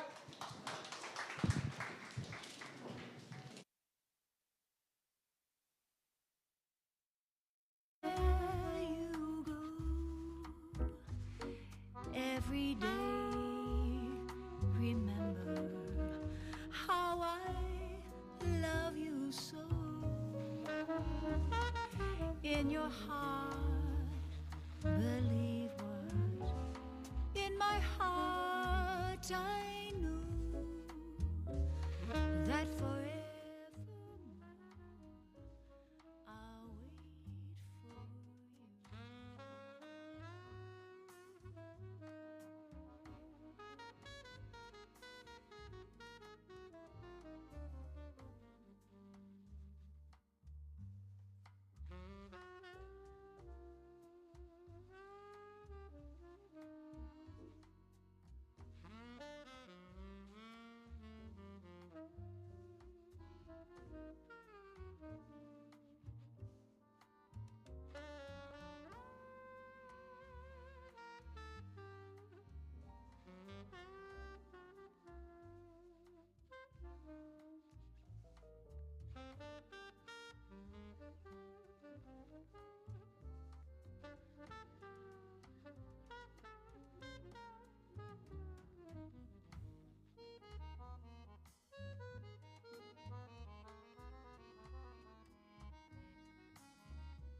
will tick away the hours one by one, and then the time will come when all the waiting's done. The time when you return and find me here and run straight to my waiting arms. If it takes forever, I will wait for you for 1,000 summers. I will wait for you till you're here beside me, till I'm touching you, and forevermore sharing our love.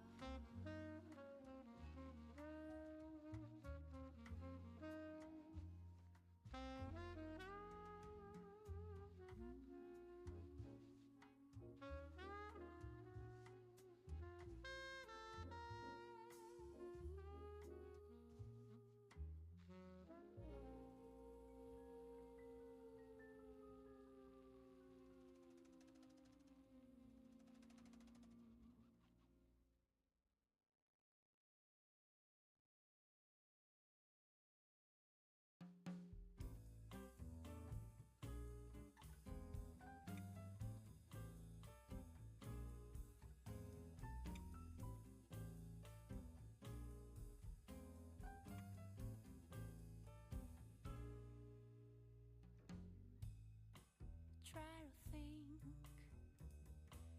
that love's not around. Still, it's uncomfortably near.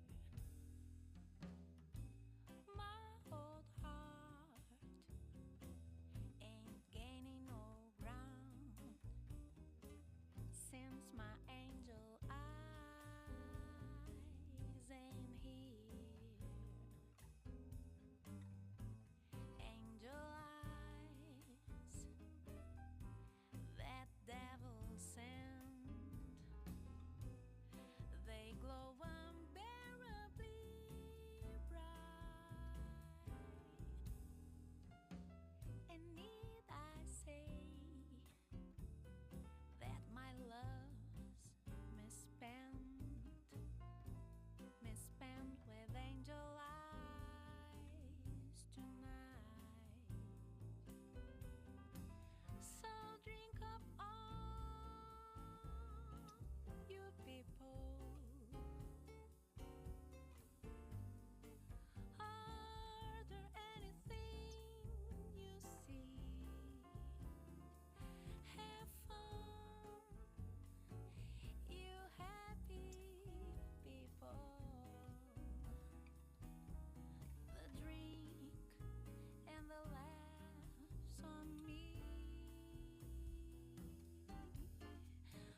know just how it happened.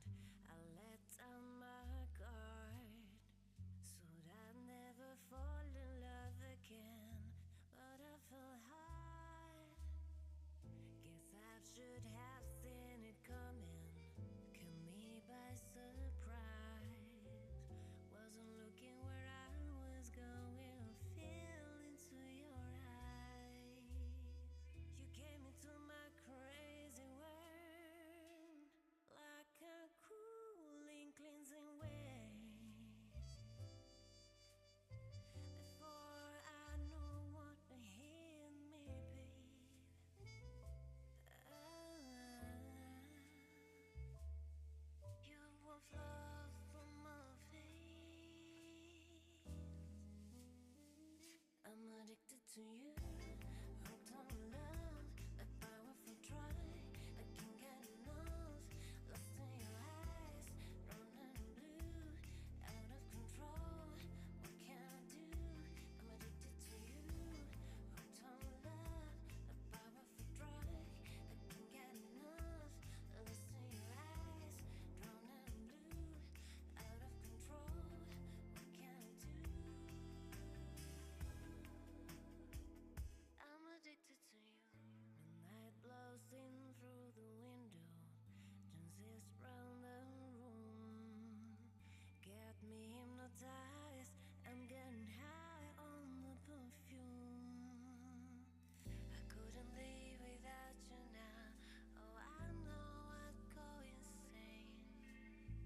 I wouldn't last when not alone, baby. Couldn't stand the pain.